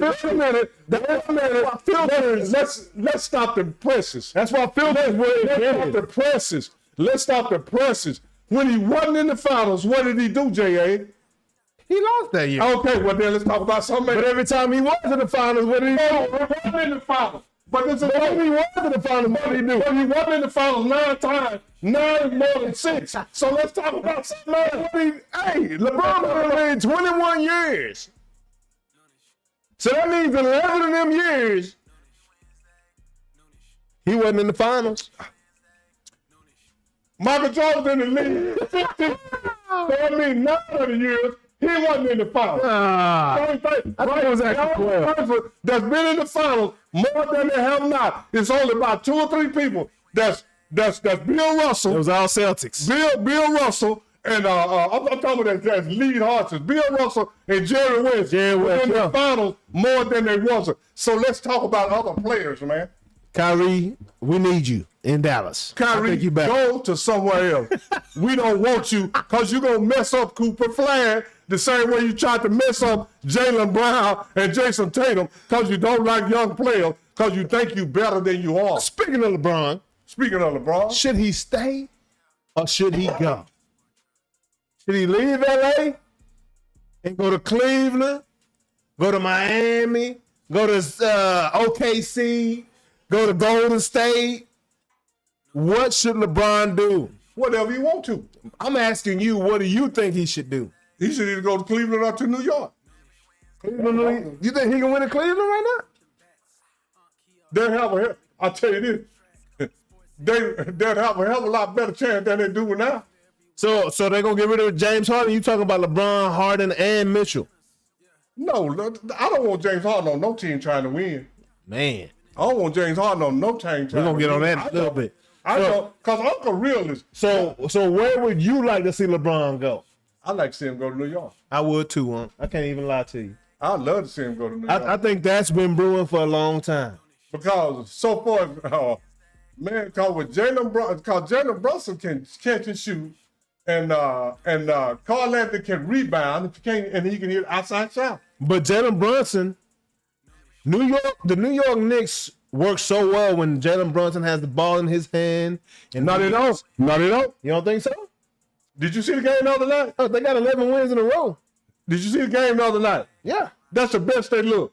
They scored 130 points. Nobody had 20. That's the best I've seen in New York. Nobody had 20. They've been doing playoffs. No, they ain't. A lot of them been doing playoffs. I'm just saying, for the game I sit down and watch the other night. Yeah.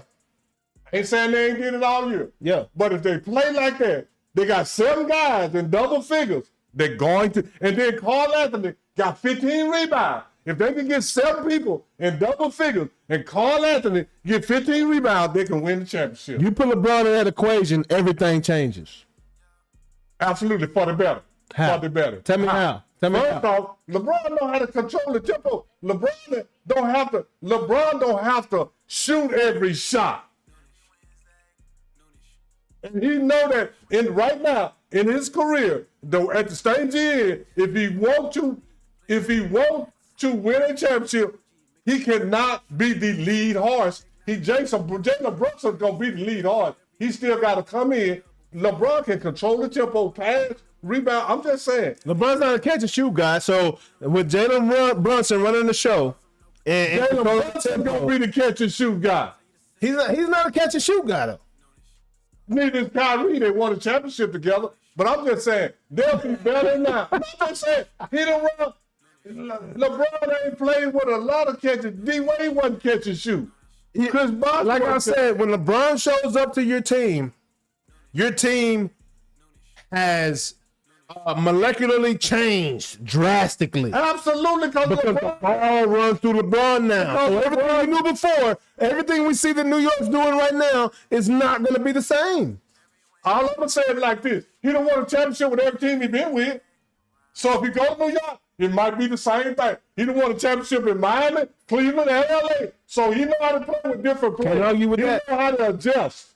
Can't argue with LeBron that. James is the best. But LeBron James and Magic Johnson is the best all-around basketball players I've ever seen. All around. I ain't talking about scoring. See, and this is the thing. Everybody just thinks scoring is the end-all, be-all. They done forgot about rebounds, assists, and 1%. One thing they really have forgot about, shooting percentage. Shooting percentage. Because this is what I'll do when he go look at the game. This is the 3 things. These are the first 3 things. This is what I want everybody to start. Everybody listen to the show right now. Go look at how many people in double figures. That's a great indication of who won the game. Then go look at who won the rebounding battle. That's the second great indication of the game. Then when you see a guy got 20 and 30 points, go look and see how many shots he got. Yeah. If he got 20 shots and 28 points, he ain't did shit. Man. Those are the 3 things I look at. I look at how many people in double figures, who won the rebound, then I look at a shooting percentage. Those are the 3 things that I look at. And every time I look at them, most of the time, when somebody got 6 or 7 people in double figures, they done won.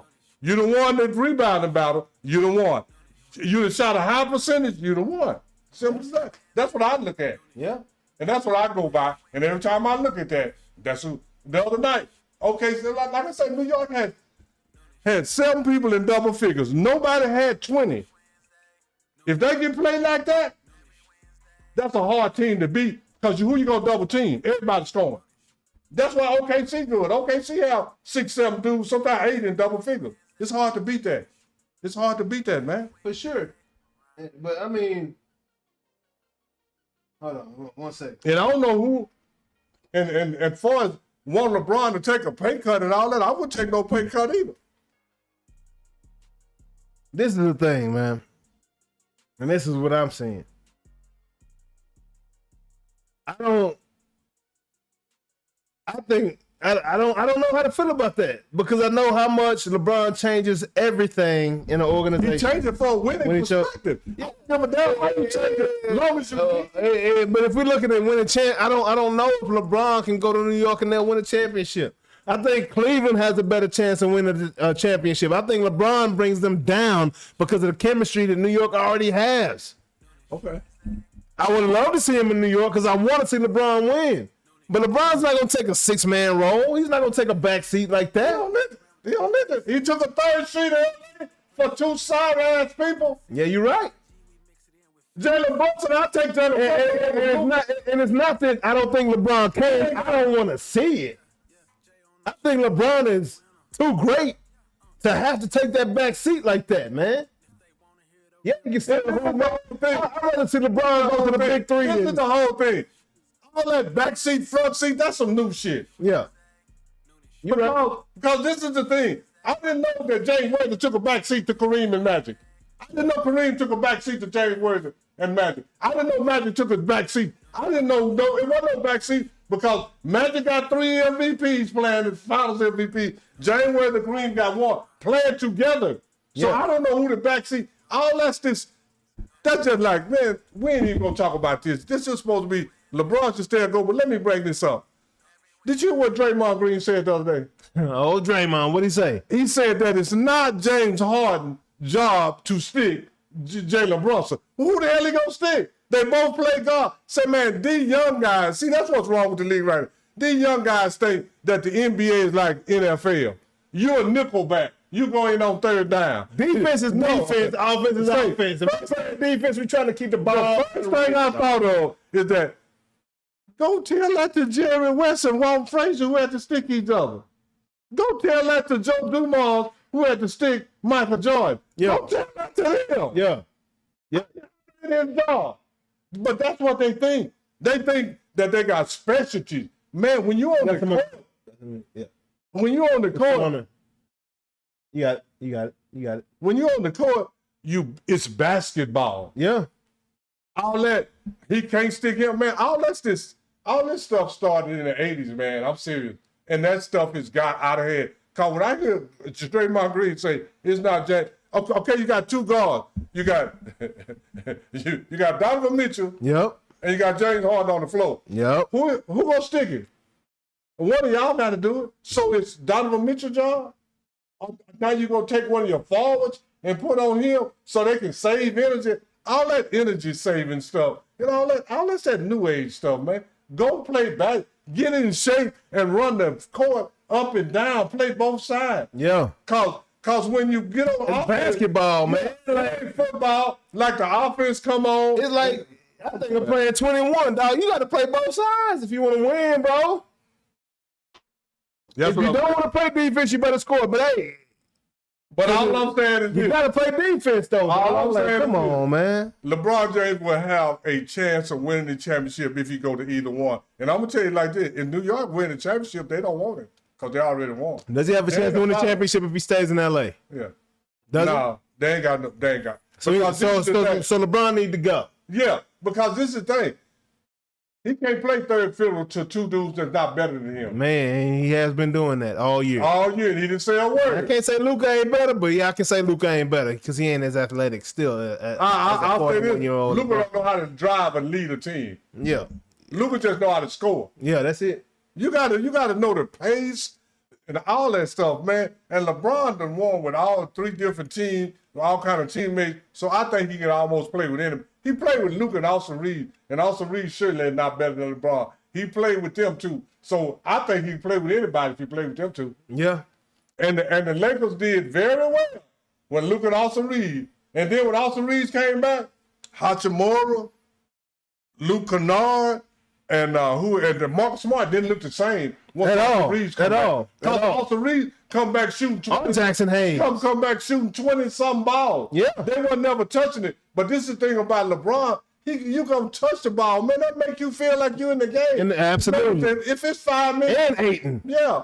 Man, all of them look different. Yeah. Man, when you don't touch the ball, J.A., that gets you out the game. For sure. But one thing that you know when you play LeBron, he gonna get to you. Absolutely. Now, when you do something with it or not, he gonna give you the opportunity to do the right thing with the basketball. he gonna give you the opportunity or to give it put up it in the damn basket. That's it. You Mario Chalmers, which didn't. Yeah. He gonna give you the opportunity. Then he get criticized for giving you the opportunity. Now you in the NBA. I give you a wide open shot and you miss it, and they say it's my fault. The hell you doing in the NBA, Mario Chalmers? Why you going 0 for 12, Chris Bosh? And they keep telling me that Chris Bosh is a super teammate. I didn't see it. That's because he was double king until he got to Miami. Yeah. Started playing with LeBron. No, that's because when he got to Miami, he started playing against better. He started going in the NBA playoffs. Yeah, blood clots. No. When he was doing the double-double, he wasn't going to the playoffs. True. When you get in the playoffs, you play against other great players. True. When you play against other great players and you don't do shit, that means you ain't shit. You ain't as Simple great. as that. You ain't on their level, Chris Bosh. You're not on their level. So the top level this year, 2026, the first team All-NBA. Let me see if you agree with this. Can't argue with it. First team All-NBA as is.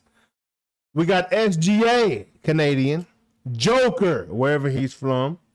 Wemby, French. Doncic, Slovenian. And Cade Cunningham, D-Town, baby. A-Town, got back on Texas. Arlington, Texas is on. Yes, sir. Okay. Arlington Bowie High School. I didn't know that. Yeah. Anyway, this is the thing.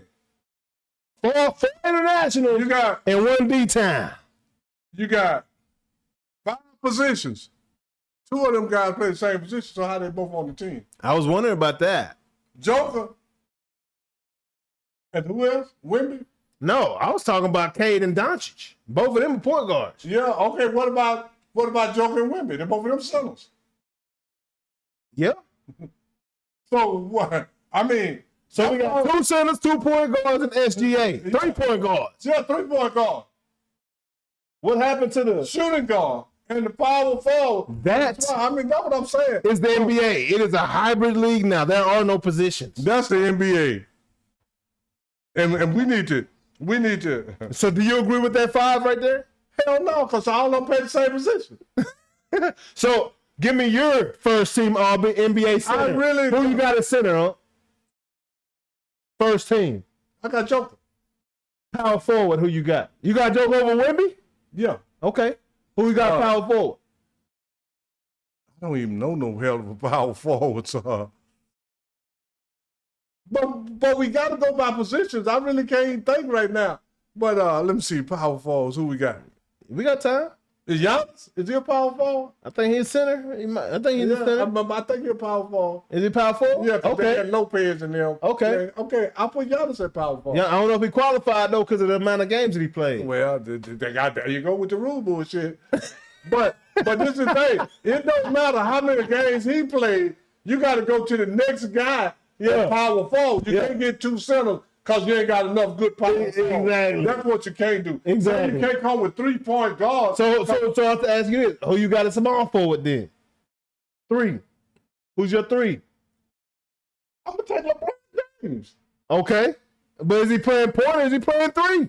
Playing 3. He always played 3. He just running the game. He ran point in Cleveland. He's a point forward.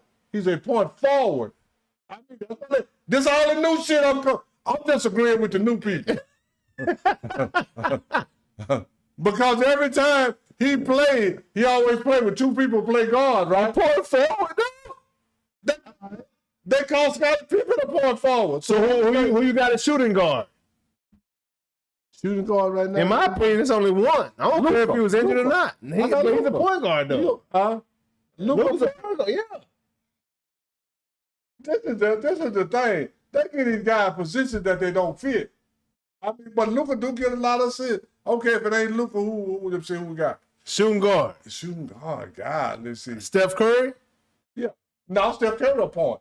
He's no, they got Steph Curry at the point. Do they really? Yeah, they got Steph Curry at the point. I'm confused too. So I'm just, I don't know. NBA, get it together. Yeah, get it together.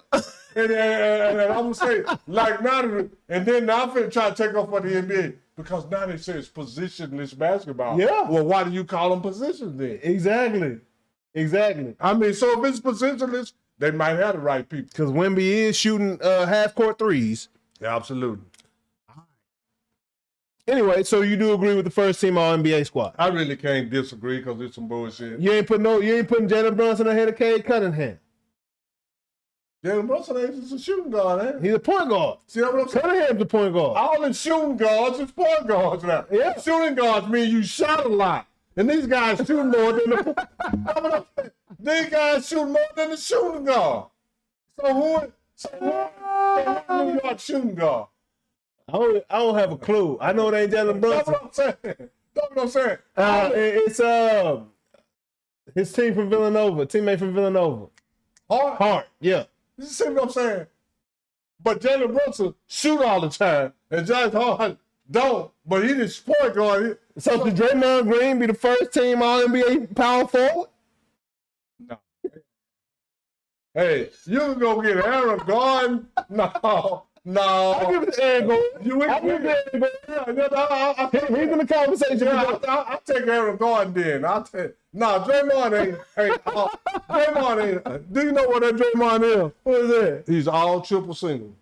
Triple single. He's all triple single. And then when he say it's not James Harden's job, the job of God, I'm like, whose job is it? And, so Kevin Durant, we can put him in small forward or power forward. Can't put him over Stretch LeBron. forward.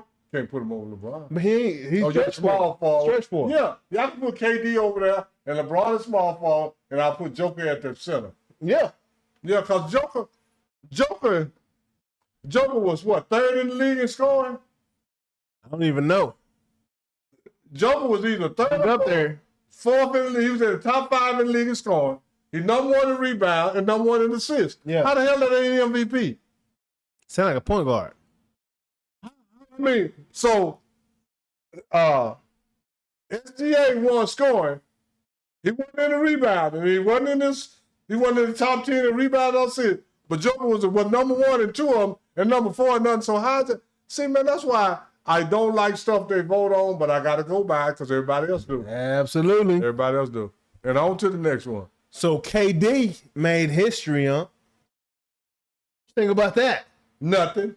5. This is the 5th only player in the history of the NBA. 5 different teams, all NBA on each team. Now he wasn't first team. Then KD was second team. 3 of the But he teams, still made all NBA. 3 of the teams he didn't do shit on, so I don't really care. Don't make no big difference. I mean, he did something on That's OKC. impressive though. Huh? What? Consistency, man. 5 teams, all NBA. That's hey. So let's criticize him for jumping teams like that. That ain't shit because he jumped teams. He jumped team. I mean, because if it ain't. When he left OKC, I was pissed off, and I ain't really just. I've never respected KD the same since he left OKC to go to Golden State. But I haven't either. moving on.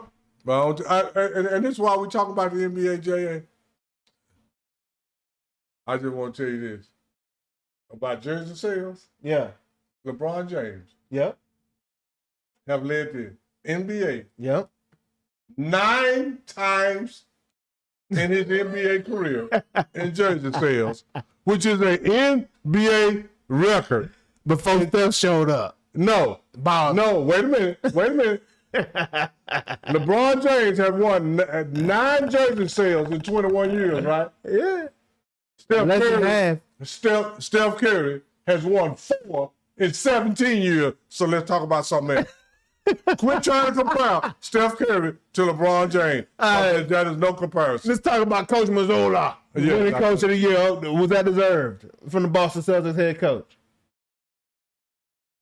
Yeah, I can say that. You think so? He didn't have a job this year. He didn't have Jason Tatum most of the year. Yeah, absolutely. And then, and everybody got mad at Jaylen Brown because he said it's his favorite year, and that's because he didn't have to fool with Jason Tatum. What about my boy up in New York, though? Mr. Mike. Mike Brown? Mike Brown, yeah. LeBron old coach. He going to New York, scrutiny like crazy.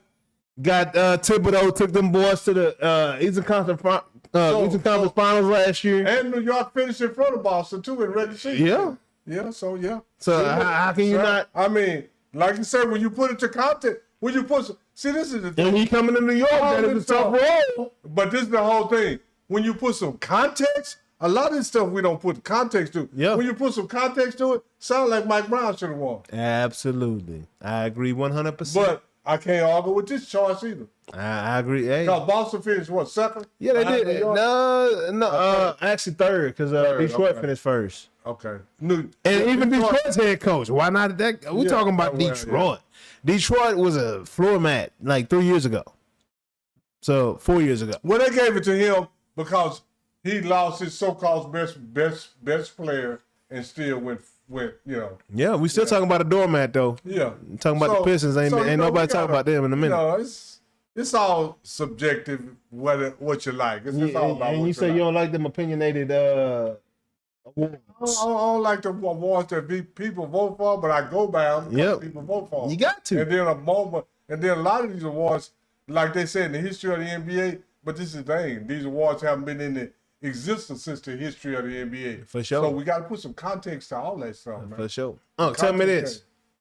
After watching the Cleveland Cavaliers go down to the New York Knicks the way they did, after watching the New York Knicks pick on James Harden in that series, do you believe James Harden is done? No. You don't think so? No, everybody want 20 points. Everybody want a guy.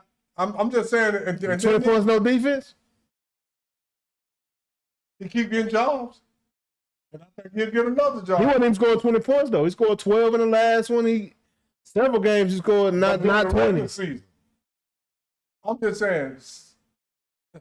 Now, as far as I don't want James Harden as far as I'm concerned. Yeah, you don't want him. I don't want him. But you say, is he done? That ain't whether you want him or I want him. If you ask us, do you want him? No. You saying somebody want him? What? Is he done? No. How many more seasons you think he got, though? James Harden got 3-4 more years. Long as he can come up and put up points and get a team to the point that they think they got hope. James, see, this is the thing. James Harden is the original SGA. No. Do you know OG SGA right there. No. Do you know? File merchant. James Harden got potential. To do what? Do you know what potential is? Do you know what potential is? Explain it to me, huh? We hope you do something you ain't never done. They keep hoping James Harden gonna lead a team, but he ain't never done it. But he keeps showing in the regular season he got choice. No, James Harden got potential, and our potential is that we think you can do something that you ain't never done before. That boy is straight Nashville. So after how long James Harden been in the league? 15 years too. He got potential Long to enough. do something that he ain't never done. And he ain't gonna do it. Is all I'm saying.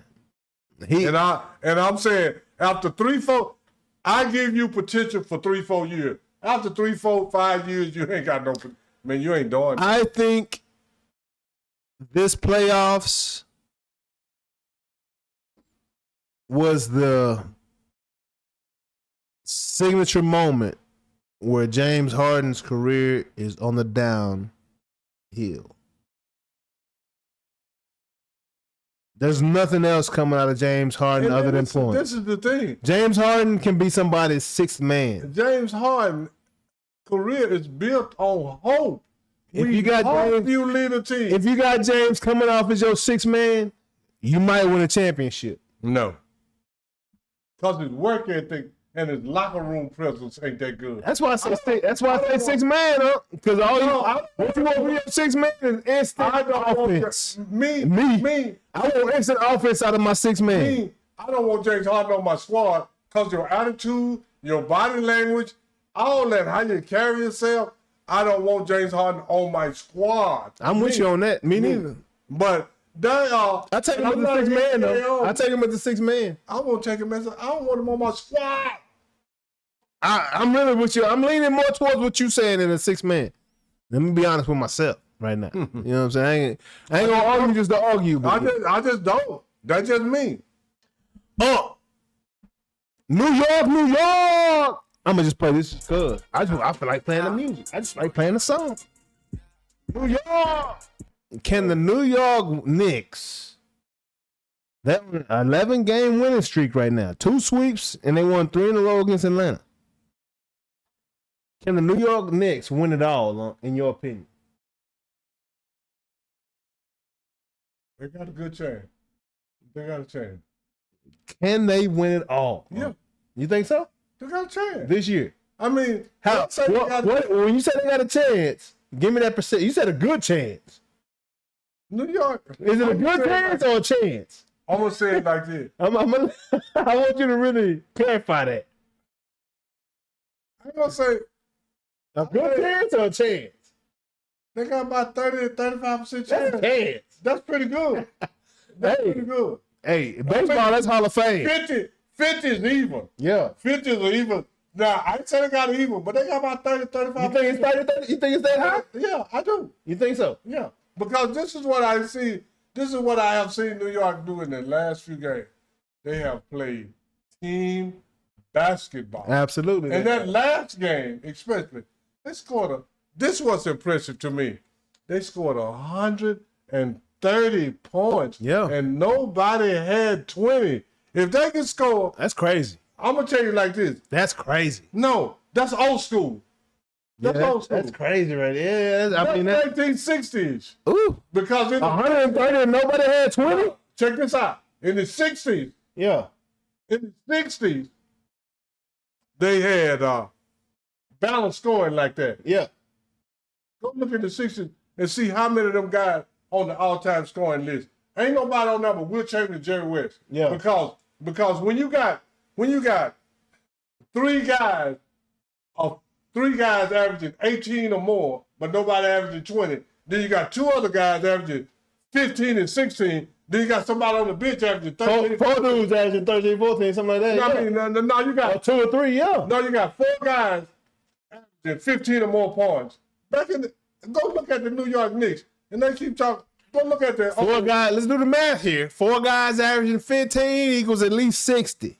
Okay, go look at the old New York Knicks. 2, 3 guys averaging 18. That's another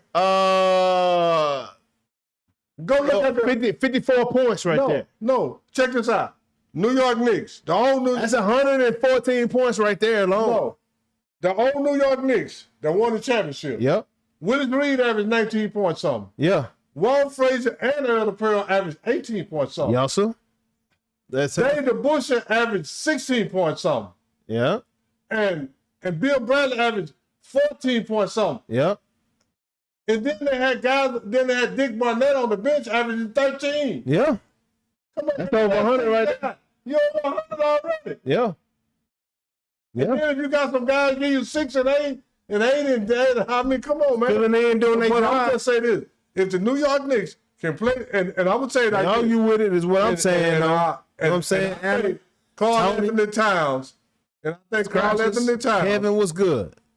can do it. If Carl Anthony Towns can get 13, 15 rebounds like he did the last series, Y'all sir. every game, I don't care if it's on Wemby or Hardenstein, I think if he get double digits rebounds every game and they got balanced scoring, New York got a good chance. I mean, I ain't saying it's 50-50. I think it's about 65-35 or 70-30. Yeah. And that's a decent chance. Now, when you go 50-50, that's even. Yeah, but it ain't- So 30 or 35 is a decent chance. I don't give them that much. I don't give New York that high. You don't give them that high. Against who?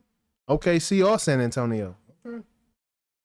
And the reason I give them that high is because women got 24 rebounds. Then he come back these last 2 or 3. The last game they won, he got 8. The last game and the game they lost, he got 6. Yeah. He got a rebound better than that against. Who gonna keep Wemby out? Oklahoma City built to keep. They got Hardenstein and they got Chet, and they got some thick dudes, And I'm gonna say this. and they got some blue collar boys on there. Who does New York got this blue collar like that? Mitchell Robinson ain't keeping Wemby off the boards. Wemby gonna average 20 boards a game in that series. First off, you ain't got to keep Wemby off the board because Wemby stay outside too much. I told you Wemby need to leave his game closer. Wemby, OKC didn't keep Wemby off the board. Yep. Wemby kept Wemby off the board. You're right.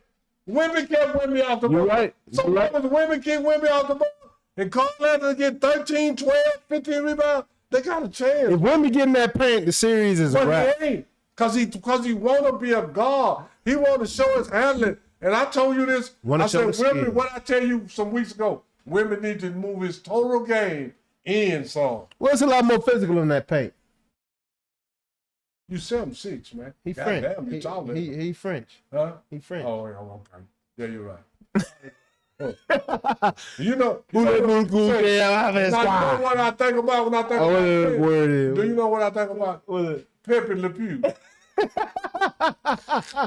But Brazil, But he hard though. all that. Wemby hard though. Yeah, women. I like him. But all I'm saying is that women can't get no 6 and 8 rebound and think they're gonna beat New York. That's all I'm saying. They gotta play better. Beat nobody at this point of the the whole thing. season. I think that Carl Anthony can play against Chet and what's his name? I do. Carl Anthony can play against Chet. Carl Anthony can play against Wemby. Carl Anthony can play against Wemby because Wemby gonna be at 3 He points. can, but I think Wemby got a little more nuts, balls. Carl Anthony ain't got enough I hair on didn't his say that nuts. last time. That last game you must have seen Wemby. Wemby got Hardenstein ain't Carl Anthony Towns. That's exactly what I'm saying. No, I'm saying Carl Anthony Towns ain't half as tough as Hardenstein. But he's a better rebounder and a scorer. Carl Anthony Towns was getting guarded. Who J.A. was guarding Carl Anthony Towns? Who was guarding Carl Anthony Towns? J.A. Who was guarding Carl Anthony Who the Towns? hell was guarding Wemby? I'm at Hardenstein. Another big 7-footer. Carl Anthony Towns getting guarded by a 6'8", 6'9", 6'7" guy. And can't get in the paint. Who was guarding Wemby? Hardenstein. No, he wasn't. A whole lot of time. Alex Caruso was guarding Wemby. Caruso. Talk about that shit. Caruso that crazy white boy in the hood. If Caruso can guard Josh Harden. Caruso that crazy white boy in the hood. Say, no, He different. You know what I'm saying? LeBron wish he never let go of Caruso. I wish he never would have left too. Because out of all of LeBron teammates, Caruso and Hardwell Pope is the only two that to win and won a championship. Caruso get the card. He gave me Owen around this whole Nah. First off, Caruso ain't no white boy. That's what I'm saying. Yeah. That's what I'm saying. But so all I can say is like this: if Caruso try to guard Carl Anthony gonna dog him worse than Wemby did. Because one or two games, Caruso was on Wemby for about 10 straight minutes. Yeah, he was. Let him get on Carl Anthony for 10 minutes and see what happens. Carl Anthony gonna get Carl Anthony Towns can't mess with. I don't believe Carl Anthony Towns can. He don't want no part of Wemby on. In my opinion, Carl Anthony Towns. But this is the thing. He want a part of Caruso. Shit. Hell, women didn't want to Caruso. The hell you talk about? But that's because Caruso came in after Hardenstein put them balls on him. Don't tell me about nobody got 8 rebounds, Jay. You know what I'm saying? You 7'6" and you got 14 rebounds in 2 games. I don't want to hear shit from you till you do something better. All right, so who you got, huh? Who you got is OKC and San Antonio series? OKC at the first. You got those OKC coming out that thing, huh? Yeah. You think San Antonio too immature right now? I done buried in now. Too late to switch now. Hey. And I think they really gonna come out. I think they're gonna come out. I do too. Yeah. I think it's too much. And this is the thing. OKC too deep, man. San Antonio rolled down like 4. They went to the bench and rolled down like 4 more 7-footers. But check this out though. OKC got Williams and somebody else hurt. Mitchell. They got 2 of their 25 players missing 2 of their starters. Oh, he started too? Mitchell's a starter. Oh, okay. 25. I know Williams was. I couldn't remember. Yeah, Mitchell, that's that Drake and J. Cole looking man, dude. The one that come in and shoot them 3 points off McCain. McCain. Yeah, he started last game.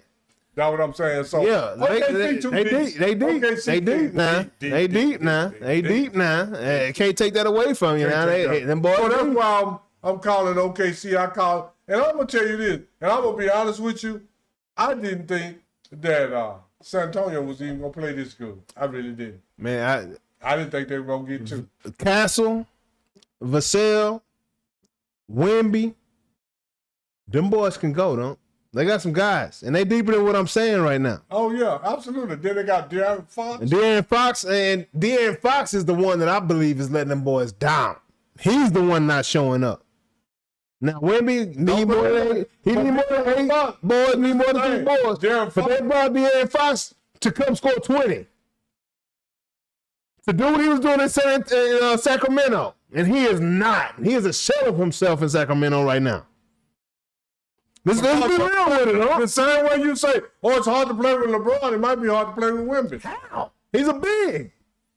And he play a big. No, Wemby play a big? I'm saying, he down low when he needed. When he had fire, got the Wait a minute, J.A. He down low when he need to be there. J.A. He handled the ball, and he out at the 3-point line. He got 8 rebounds, then he got 6. That ain't no big. That ain't no big. That's all I'm saying. Moving on. And then you still Alex Caruso thinking that ain't no big. But anyway, moving on. Hey, y'all know what time it is. It is time for Ring the Bell. Ring the bell. Okay. And you know, we visited there. You see that right there? Said, that's a Dallas Maverick right now. He would have been a Hall of Famer.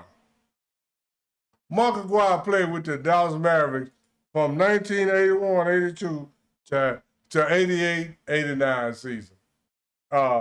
And Mark Aguirre, I'm just gonna read out his first 6-7 years in the NBA just to show you what kind of scorer and what kind of player he was. Mark Aguirre in 81-82 he averaged 18.7, 82-83 he averaged 24.4, 83-84 he averaged 29.5, 84-85 he averaged 25.7. 85-86, he averaged 22.6. 86-87, he averaged 25.7. And then 87-88, he averaged 25.1. So that show you that Mark Aguirre, during his early career, he was an elite scorer. And then in 1988, after the 88 season, 88-89, he got traded to the Detroit Pistons. And when he got traded to the Detroit Pistons, Dallas traded Mark Aguirre for Adrian Dantley. And like I told you a few weeks ago, Adrian Dantley is one of the very few guys that scored 30 points 4 years in a row. But anyway, that ain't what we're talking about. Mark Aguirre got traded because back then, when Adrian Dantley was at Detroit, Isaiah Thomas and Joe Dumars and them didn't like Adrian Dantley because they say he was a ball stopper. When he got the ball, he kept it too long. And I don't see how that was a difference because Mark Aguirre was accused of the same thing in Dallas as being a ball stopper. And being a ball stopper is basically AKA a ball hog, we used to call a black hole. When you get in the ball, you'll never see it again. But this is the thing about Mark Aguirre. When the year that Detroit traded Mark Aguirre for Adrian Dantley. Adrian Dantley came to Dallas, stayed in Dallas a couple years, then he went to Utah. And that's why Adrian Dantley had his best years in Utah. But we talk about Mark Aguirre. Mark Aguirre left Dallas, and then in 88, 89, Mark Aguirre won the NBA championship with the Detroit Pistons as a starting small forward. Now, like I say, I'd like to put some context to this stuff. And even though they said all this stuff about Adrian Dantley and all that, but the real truth is that Isaiah Thomas and Mark Aguirre, both from Chicago. Mark Aguirre went to the University of DePaul and all that. But once they traded for Mark Aguirre, they won the championship their very first year that they acquired Mark Aguirre. That was Detroit Pistons, Isaiah Thomas, Joe Dumars, and Vinnie Johnson, all those guys. That was their first championship. And then the next year, Mark Aguirre was starting for Detroit, but Detroit had a slow start that next year. This is 89-90 when they won their second championship. Detroit had a slow start to the season. Mark Aguirre did something that you would never find a guy today do. And Mark Aguirre went to Chuck Daly and he said, Chuck, start Dennis Rodman. We need a spark. Dennis is a hustler, a rebounder. That's what we need right now. We don't need more scoring. We need more rebounding. We need more hustle. We need more energy. So he went to Chuck Daly and told him that, and Chuck Daly started Dennis Rodman. And that's how Dennis Rodman got to start his first time for Detroit. Mark Aguirre let him start. And then once Dennis got in there, Detroit got energized, and Mark Aguirre got his second title. And Mark Aguirre is a 2-time NBA champion and a 3-time All-Star. So Mark Aguirre did something, like I said, that these young guys won't do now. He went to Chuck Daly and he told him, start Dennis because we need a spark. And that sparked him to the second championship in a row. And that was because of Mark Aguirre. He went over to Chuck Daly and told him to start Dennis Rodman. And you will never get a guy to do that today. And Mark Aguirre is that dude. Mark Aguirre could score, and he was very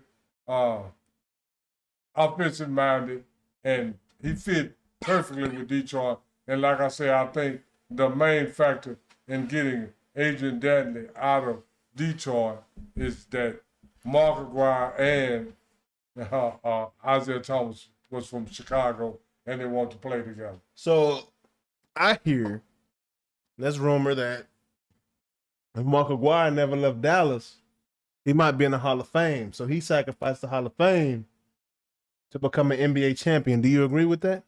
Absolutely. Because he was averaging 26 in Dallas. Ron Harper did the same thing, go to Chicago. Yeah. Yeah, Ron Harper was averaging about 23 before he came to Chicago, and they sacrificed their individual statistics for an NBA championship. Outside of Dirk, does Dallas have a Hall of Famer? I don't think so. Crazy. Mark need to be in there. Crazy. Because Mark Aguirre, career statistics is 20 points, 5 rebounds, 3.1 assists. A 2-time champion, 3-time All-Star. Insane. Hey, shout out to Mark Aguirre. Mark Aguirre. He is that dude. Yeah, man. So, moving along. We got a little NFL to talk about, man, and we're going to get up out of here after that. You know, of course, we got IMO. Hope you guys are enjoying yourselves like we are. Yeah. Right now, man, this is no supposed to take, man. This is a live show, and I got a call, so let J.A. go ahead. Yeah, this is a live show, man, and this is an interactive experience, man, and we hoping y'all are enjoying yourselves, man. We ain't seen too much ish talk, which is wild. You know, I appreciate your trip to goals. This ain't pre-recorded, bro. We in this thing right now, dog. I don't know if it's pre-recorded, but the Pink Panther, hey, man, why you take the Pink Panther? Got on pink. Are we looking crazy? Is the color looking wild right now, bro? Do we look like we on Dipset? You know what I'm saying? Because I tried to fix the colors. I tried to fix the red to the pink. I mean, the pink from the red to the red. You know what I'm saying? But shout out Trip to Goals. You know what it is. Let's go. Yeah, I know it's your night, dog. What you think about it, bro? I know you say, yo, this is crazy. Noonish. North Fresh is F tonight. Noonish. You know what I'm saying? What you think about it, bro? You know what I'm saying? What you think about Notice tonight, man? Should we go back to the noon? And we're going to take your pen weighs in, bro. You know, you see level status with us, Trip. Trip the goal. It's your boy Trip. Yes, sir. You see level status with us, bro. Trip, yeah, we live right now, Trip. This ain't no pre-record, dog. We live right now. Noonish tonight. We started at 7 o'clock, bro. I sent out the post. You know what I'm saying? I tried to alert the people. I don't know. I got it on my notifications, but I don't know what YouTube is doing to the masses. I don't know if the masses is getting a notification. You know what I'm saying? So Trip, let us know, dog. Did you get the notification that we starting at 7 o'clock tonight? I know you can't make the decision, but I'm saying, which one do you like? Because, you know, we've been noonish Wednesday every noon. Every Wednesday at 12. Every Wednesday. We still Wednesday, dog. We just dropped it to 7 to see what the slot looked like, see what it feel like. We was at 7 o'clock last week, too. We was at 7 o'clock this week. CY was on at 7 o'clock. You know, the 7 to 7:30. You know how she put it down right there. You know, in the CY slot, first lady of Noonish slot. You know how it goes down, Trip. You didn't get the notification, Trip. See? That's what I'm talking about, man. See, that's the feedback I need right here. And appreciate the hey, man. We appreciate the super chat, dog. You know. Crypto goes in the building.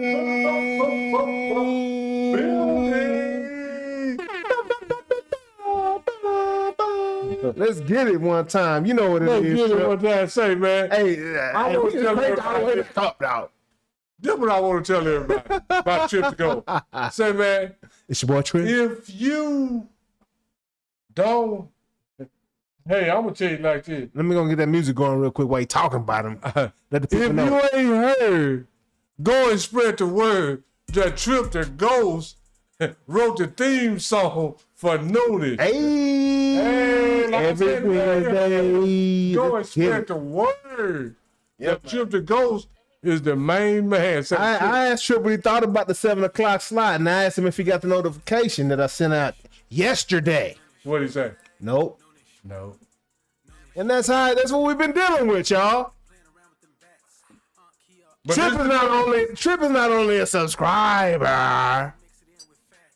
My boy, Trip is on the team. he on the squad. He on the squad. You know what I'm saying? Because we do got memberships open. And Trip is a member. And he ain't just on the squad. He's starting. And I'm gonna tell you this. He started. Hey, man. Trip's starting right now, dog. Yeah. And guess what position he started at? What? Point guard. PG. The number one position in the NBA. They got 3 point guards on the all NBA team. Trip trying to get everybody involved. Yeah. He trying to get everybody. And then this is the whole thing. Trip ain't got to get everybody involved. All Trip got to do is just come there. Every Wednesday. Every Wednesday. And that's how we get everybody involved. Yeah. That's how we get everybody involved. Absolutely. No AI whatsoever, right? No AI. You know what I'm saying? It's really going down. So, Trip, I was wondering if you was in the building, bro. I've been looking for you this whole time. I'm like, damn, Trip ain't here? Trip ain't, what's up? And now we know why, because you ain't get the notifications, dog. But you they know told us to switch to this time. They told us to come to this time. So we try to follow instructions, and it seems like it ain't helping. But anyway, like I say, anybody on this show right now, if you ain't heard, go and spread the word. Because if it's up to me. Because you know what I do sometimes? I love it at noon, huh? Yeah, me too. I love it at noon. I love it at noon. I love it at noon. But this is what I do sometimes. When I ain't doing nothing, I go right on YouTube and I hit that Noonish theme song. Oh, yeah. Right there? Talking about that one right there? Yeah, that one right there. Every Wednesday. Hey, man, let you know when we at, man. Yeah. Every Wednesday. And that's Trip to Ghost. Trip to Ghost wrote that song. One piece show. Yeah. Trip said he missed last week because of the same shit. He didn't realize. I'm sure you didn't realize we was on. Hey, cause last week we were looking for you, Trip. Like, hey, and I'm gonna tell you, hey, but this is the thing. But now we know. We almost stuck in this slot now because we just switched for a while. Do you want to stay at 7? Because you got 7. You got 7 on your shirt now. Right. I know you're the 7 son, so I know you got a relationship with that 7. Yeah, hey, I love 7 because I'm the 7th out of 7 son. Yes, sir. That's for real. And the real deal is my daddy was a pistol. So that make real son of a gun. I'm just telling you what. If anybody know Robert Bowen, I'll tell you, yeah, Mr. Robert was a pistol. I didn't know you was son of a gun this whole time. I'm a 7 son. I've been knowing you 43 years. Hey, but this is the whole thing. But now I said it, you recognize it now. You like, that's what the problem is. Sound right. Can't argue with it. Yeah, hey, I'm 7 You know what I'm saying? Oh, yeah. I'm offspring of the son of a gun. You know what I'm talking about? Yeah, man. So, Trip, happy you here, bro. Man, we glad you're here.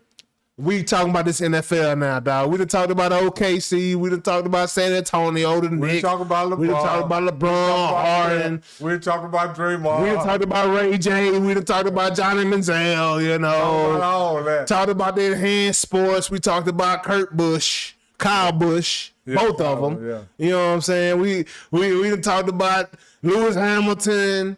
We done talked about Paige Beckers, lick from your head to the toe, to the bed, down to the floor. We done talked about them all. Yeah, we talking about all the subjects. And now we're here.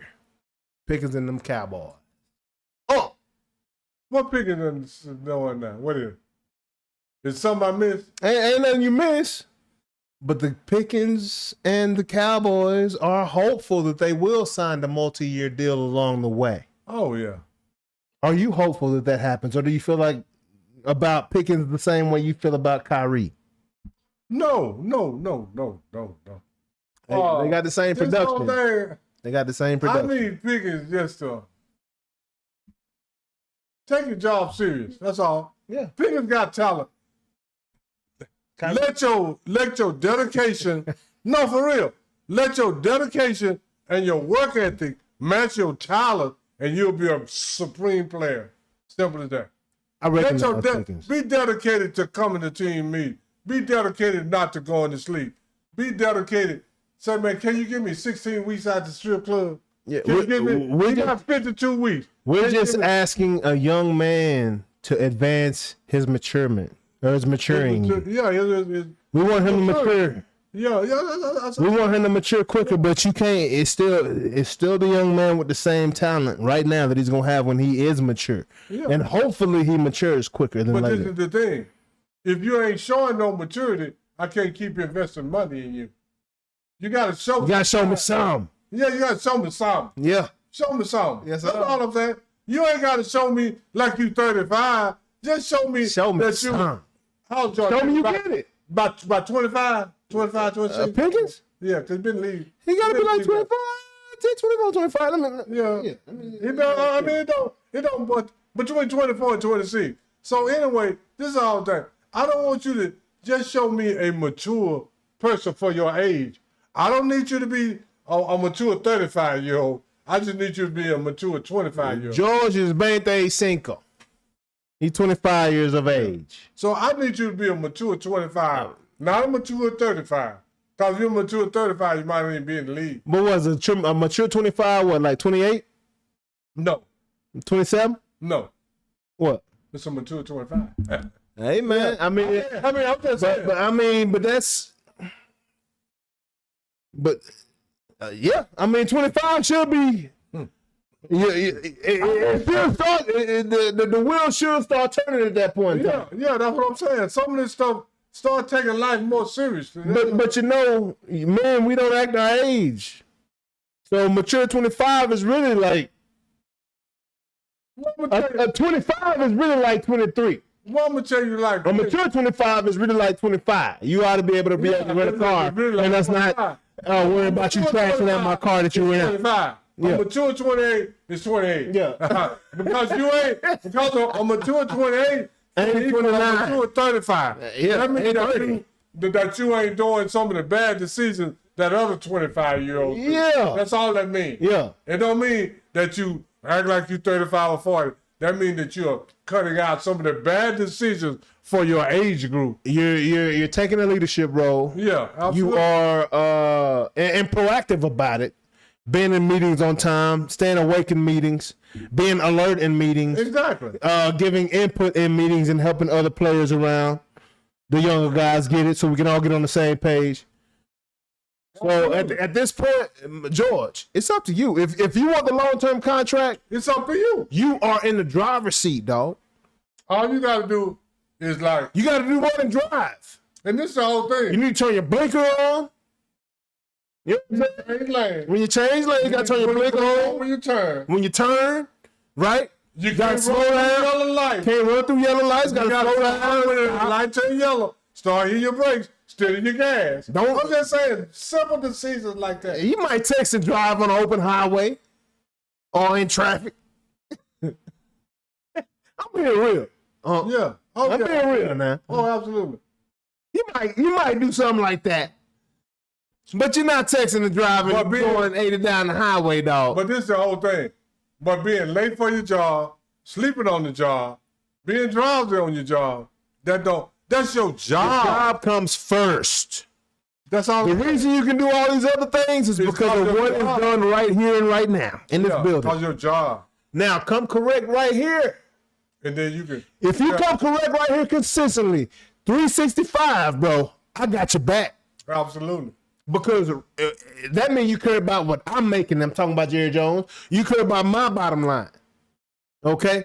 So I got your back if you come here, 365, ready and prepared. And you can't do that if you're bull calling outside these lines, bro. And I'm going to tell you like this.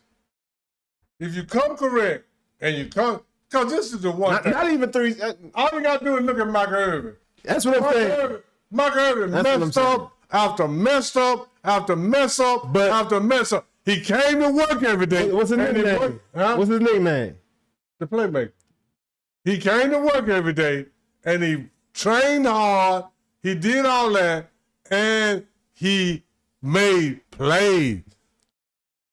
But now all that other stuff, Jerry when Mike Irvin went there and told Jerry said, Mike, I need to see you. He went up to the office. He said, man, what's this White House y'all got? Mike said, what? He said, you know what I'm talking about. He said, tell me the truth, I can help you. A lot told me I can't do nothing. What Mike do? Told the truth. Mike said he told him. Said I was trying to do the right thing. I was trying to do the wrong thing the right way. Yes, sir. Jerry bust out laughing. Hey.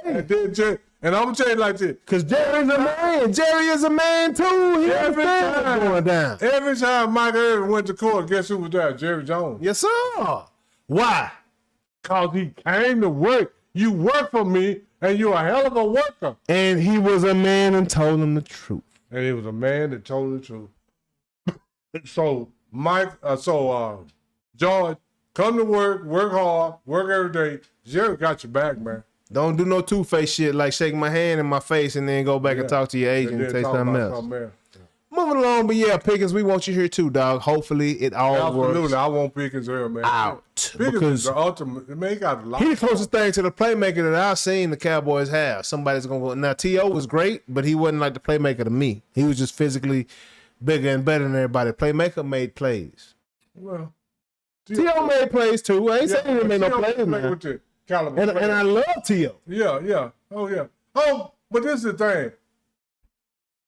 I love T.O. He was Michael Irvin to me. Once you get to Super Bowl rings and all that,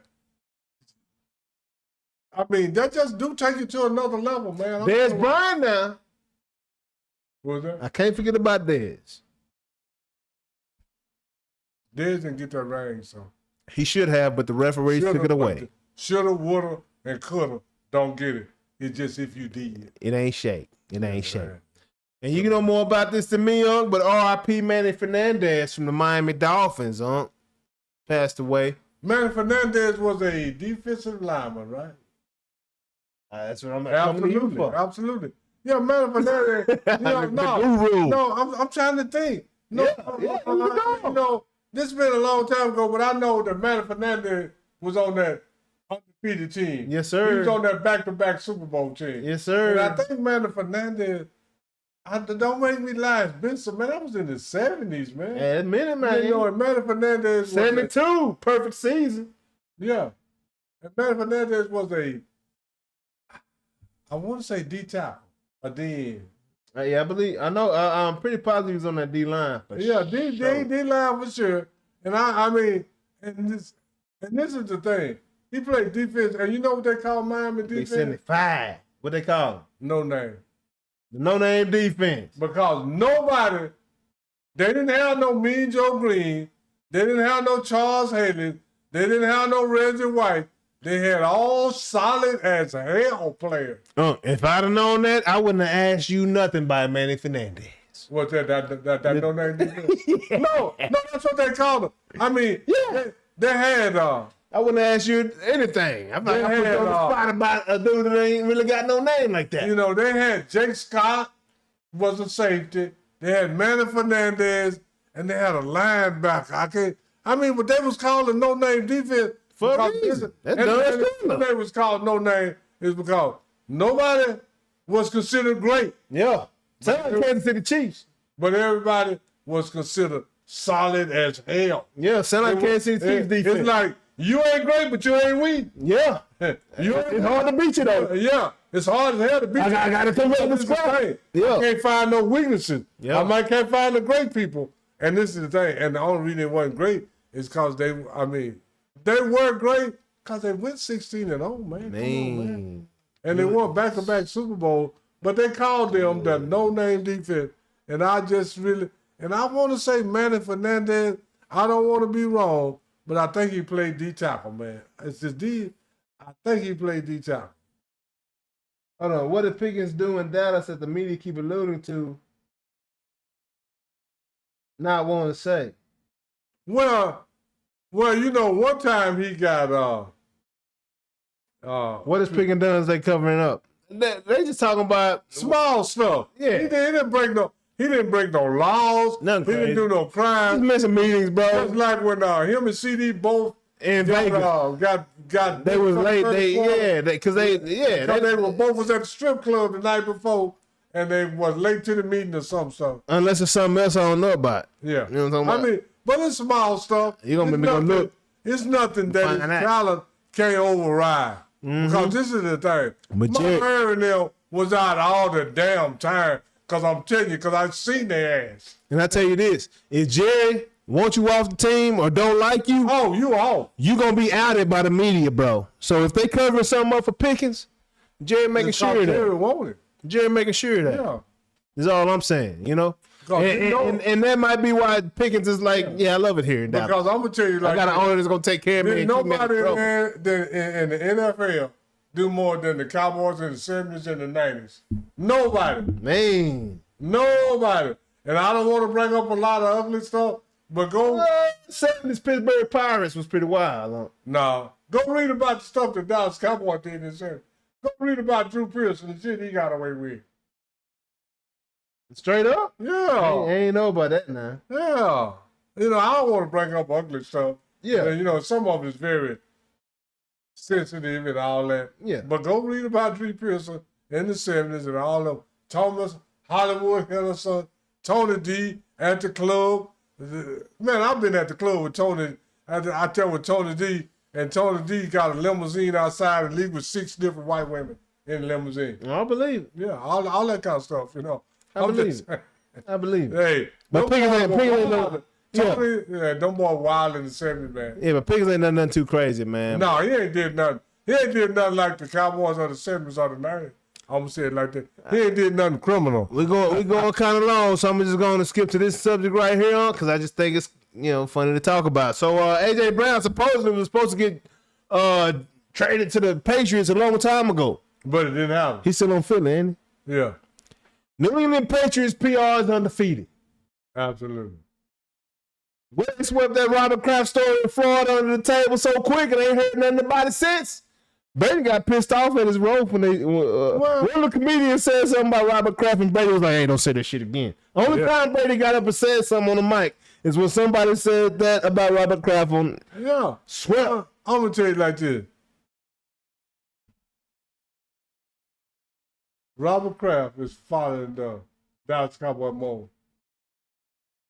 Ain't nobody swept more on the road than the Cowboys in the 70s and 90s. Man, All the stuff that came to the light, boy, with 10 times more stuff got swept under the rug, I'm man. telling you, they trying to get rid of it. I ain't tell you what I heard. I'm telling you, I was out in the streets with the witnessing. Michael Irvin did that. He whooping the shit. Oh, I done seen Michael Irvin whoop shit out of other NFL players.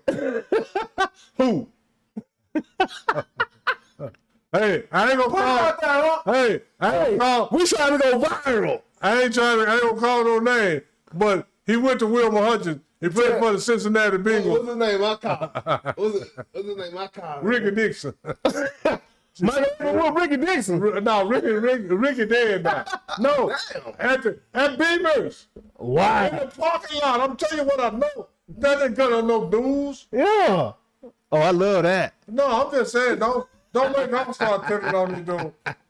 Hey, man, hey. You know, we want to bail on Mark Watt. Don't make me tell you all the stuff. And we passed the statute of limitations. Yeah, that's all I'm saying. Man, these dudes did a lot of stuff, man. Hey, man. These dudes did a lot I of love stuff. to hear. I need to hear more of that. Yeah, I'm just trying to tell you. Mike Irvin and Drew Pearson, them 88s was something else.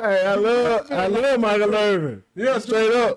Go read about Drew Pearson car wreck. They probably ain't got it in there now. They probably hit it. All the white powder was in his car and all that. Wow. And guess what? We didn't hear another word about it. Cause if you think that Robert Kraft and Jerry Jones got some control, Tom Landry and Tex Ram ran everything. Oh, I believe that. Everything, I know man. about the brown bag boys. Yeah. But them boys were raw back in the day. I want people to come to the show. I'm just telling you. We know some real stuff. Yeah. You know, I used to train the original founder of the Cowboys' wife. Bradford Wynn.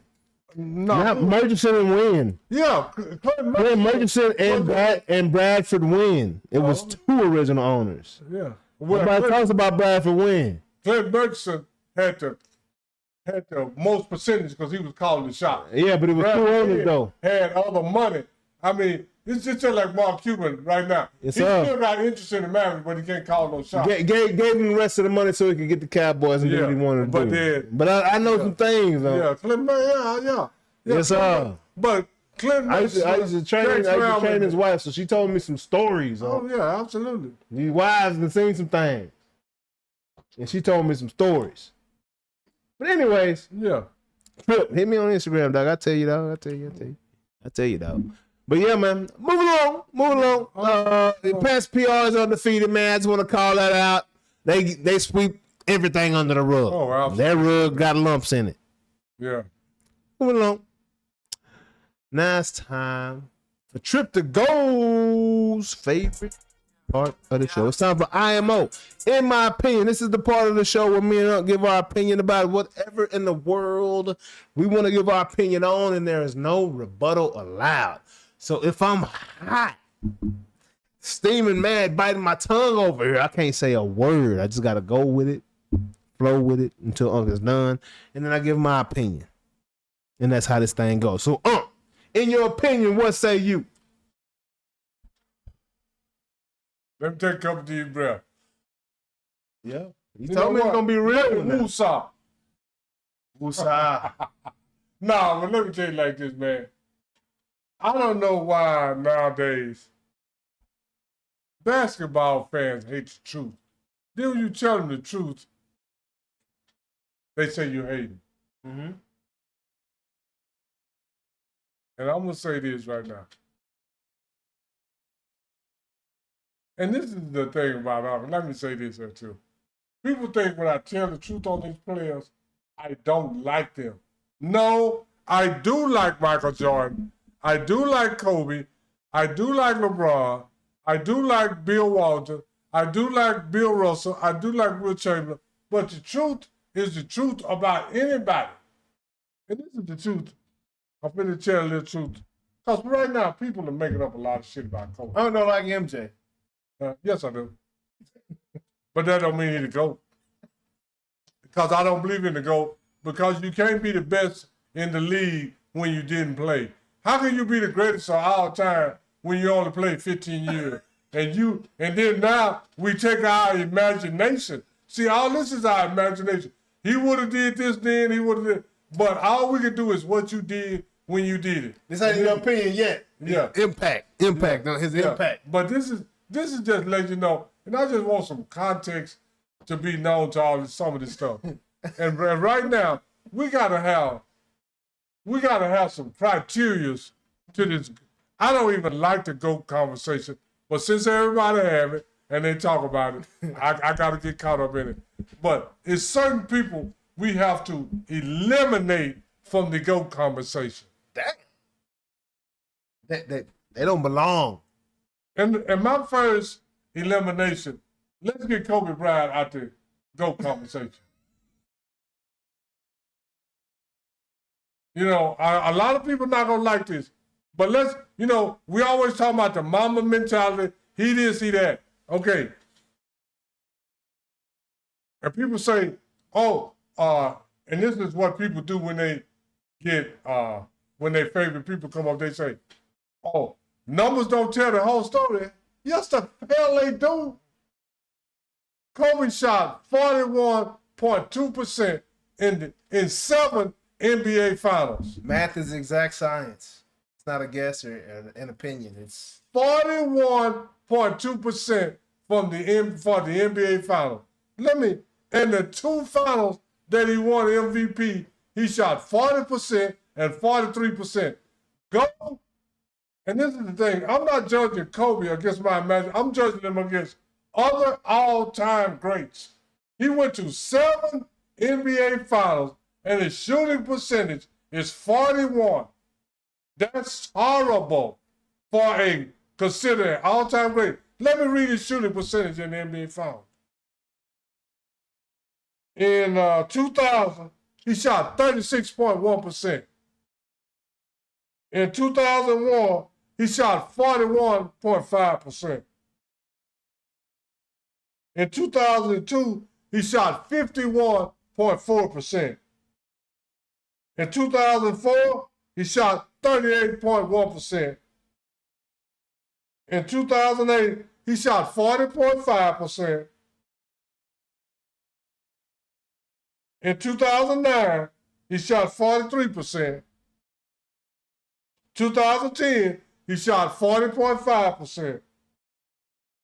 And that comes to a career average of 41.2. He only shot all of his NBA finals. He shot 51% one time, and his next highest average was 43. The rest of them was 41, 40, and 42. So, this is how what the police say do.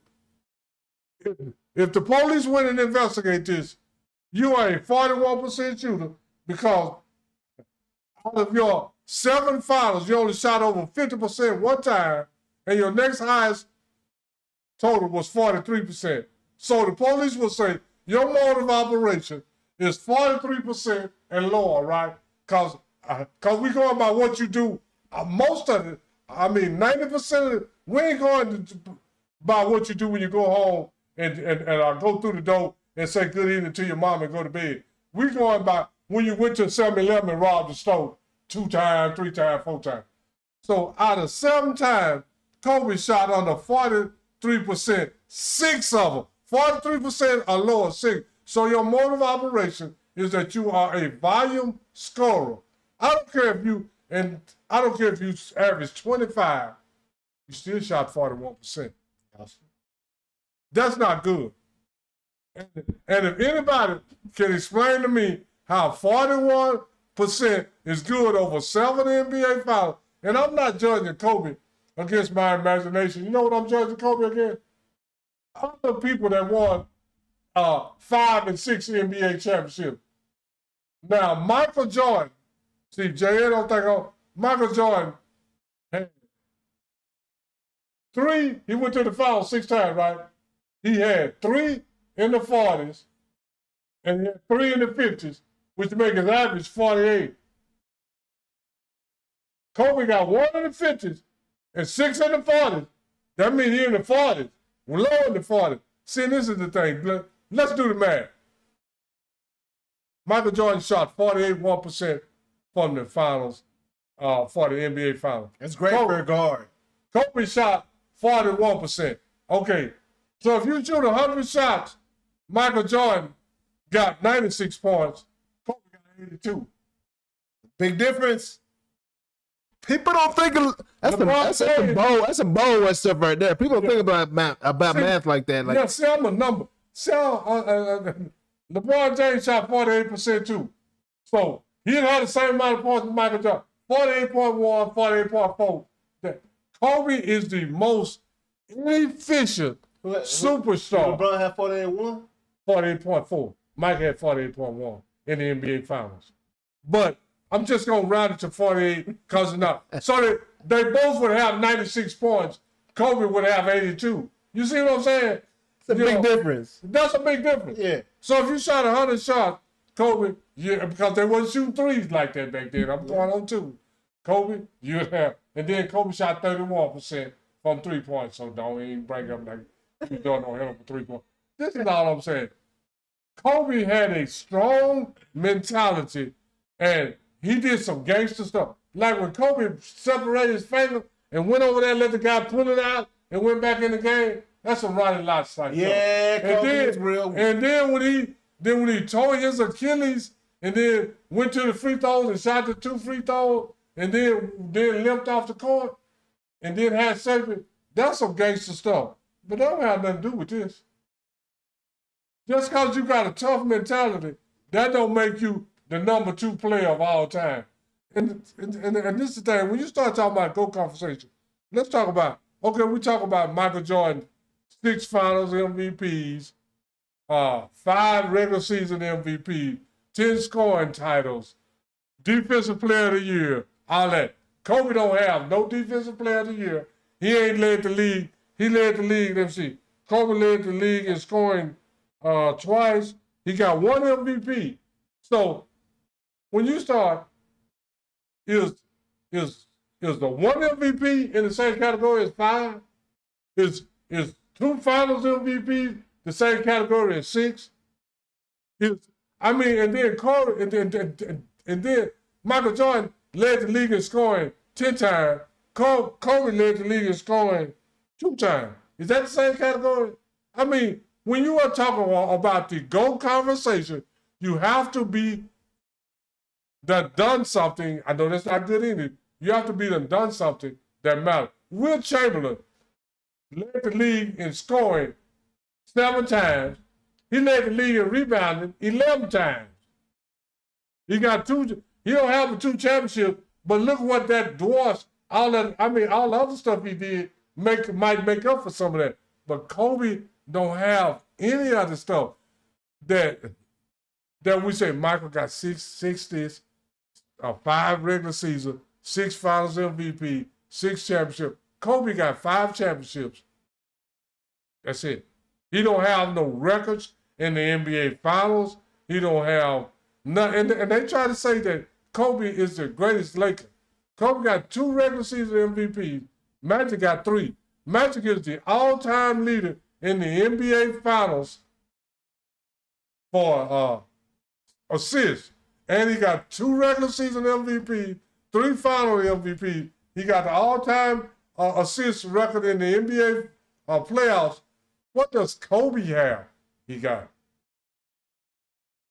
2 scoring titles, 1 MVP. That's all he got. Man. I mean, he on the all defensive team, but he not defensive. He ain't got no defensive player of the year. He ain't never led the league in assists. He ain't never led the league in steals. So Kobe's the Draymond Green in the GOAT conversation.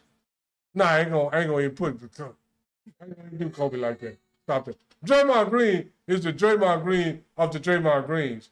That's all. And Draymond Green is the Draymond Green. He's in a conversation all by himself. I ain't even finna disrespect Kobe like that.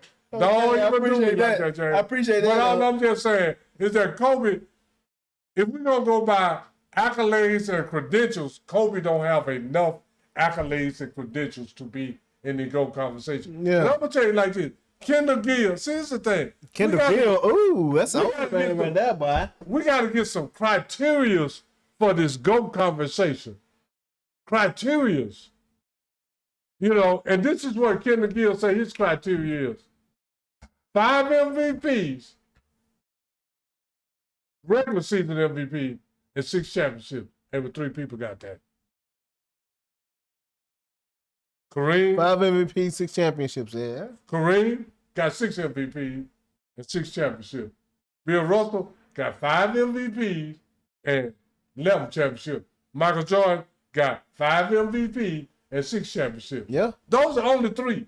I mean, and then if you want to interject somebody else into the conversation, they got to have some outstanding stuff. Yeah. Will Chamberlain. Like Will Chamberlain. They got all the records. Will Chamberlain has the 7 best years in NBA history. Yeah. 7. Yeah. Because this is what, okay, first off, he got the 3 best scoring years. And then with those 3 best scoring years, he averaged over 20 rebounds. So them 3 years right there is the best 3 years in NBA history. And then Michael Jordan got the 4th best scoring average, but he ain't averaged no rebound. Yeah. That assists like Will. Yeah. Will got the 5th best scoring, but he averaged 20 rebounds. Will scored 30 7 times in a row. In those 7 years, he led the league in rebounding. Yeah. Those same 7 years, he led in scoring. He also led in rebounding. Yo. Ain't nobody never done nothing like that. Yeah, you're right. So I'm just saying, so if you're going to put Wilt in the cup, you got to have some arguments for these guys. One regular season MVP, 2 finals MVP, and when you go look at the record, for the people that's got multiple championships, Kobe, let me say it like this. People that's got multiple championships, Kobe has the multiple championships and multiple MVP. Kobe has by far the lowest shooting average. By far. It ain't even close. Yeah. Everybody else, I ain't talking about one time. I'm talking about multiple. Mm-hmm. No, I believe because Kobe used to take shots. No, not even close. And then people tell me, say, well, numbers don't tell the whole story. Go look at the film. If I go look at the film, you know what the film gonna show me? What the film gonna say? Show me somebody shoot 41%. Same thing you thought you saw. Same thing. The numbers and that's what made me look it up, because I can't remember Kobe just dominating like they try to play like he did. Yep. I know. And then this is the whole thing too. If you're the second or third greatest player in the NBA, you play with Shaq. Why you didn't get at least one MVP with Shaq? Yeah. James Worthy got one playing with Kareem and Magic. Hey. Conrad Maxwell got one playing with Larry Bird. Shaq was on the floor. Who got it? Shaq. They played 3 championships together. And then here's the thing. Detroit in 2004, Kobe shot 38%. You know what Shaq shot? 60. And he averaged 36 in the loss. So that means it was on Kobe, right? 60 for a big ain't that good though, but 30, 60% for a big. 34, no, 60%. Hold on, Jay. Ain't that good either. I disagree with you. 60% for anybody is good. But his shots are a lot closer to the rim. It doesn't matter. Layup, it doesn't. That's not my fault. As a guard, 60%, 41% for a guard is average. So when no, it ain't. In championships, no, it's not. That's average. 48%. What Jordan got that's almost 50%. Go, J.A. Go look at the people that got MVP in the finals. Kobe is the lowest. That's not average. I believe it. That's not average. I believe it, but it's a lot of guards. How many guards got MVP? We talking about the NBA Finals. I know it, but how many guards got MVP in the NBA Finals? It's a lot of bigs that get MVP in the NBA Finals, huh? It's a lot of forwards too. They bigs though. No, they're not. 6'7" ain't no big. A forward is a big. So they do. Guards are small. J.A. That's excuses for Kobe. I'm talking about bigs and small. That's all I'm talking about. Okay, Jerry West.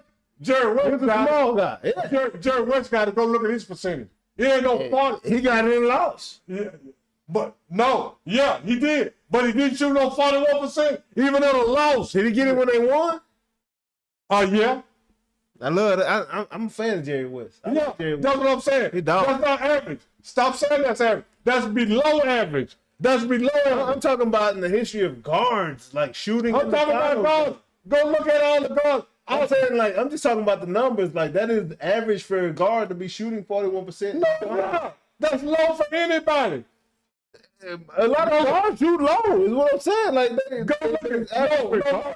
but we talking about the great guards. Yeah. We ain't talking about the low level guards. We talking about all the guards in the finals, huh? Walt Frazier ain't showing no 41%. We don't expect Kobe to be average. Is the problem?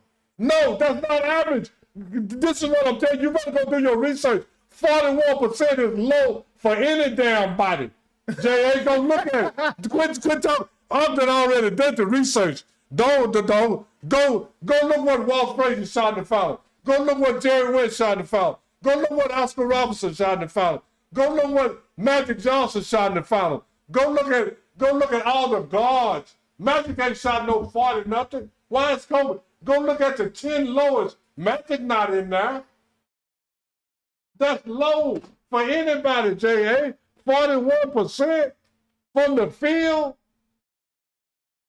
Go look at any guard that won the MVP in the finals.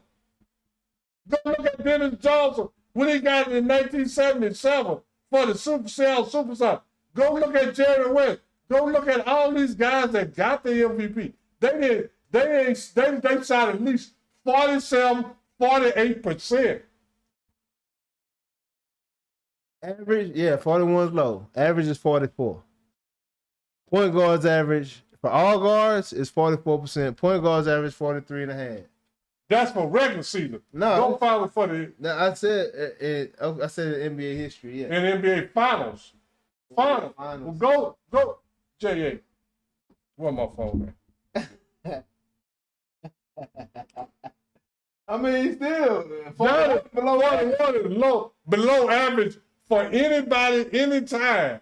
And the guards have historically averaged 42.8% from the field in the NBA Finals. But what about MVPs? We ain't talking about regular guards. We talking about MVPs. Well, I'm talking about all the guards. Well, you can't compare MVPs to the other guards. That's what I'm saying. I'm comparing you against the other MVPs. Yeah.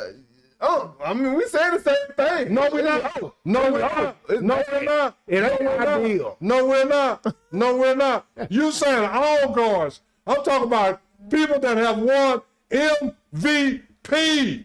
Yeah. In the NBA. I don't know that percentage. But I was talking about all guards. 41% is close to average. I said average.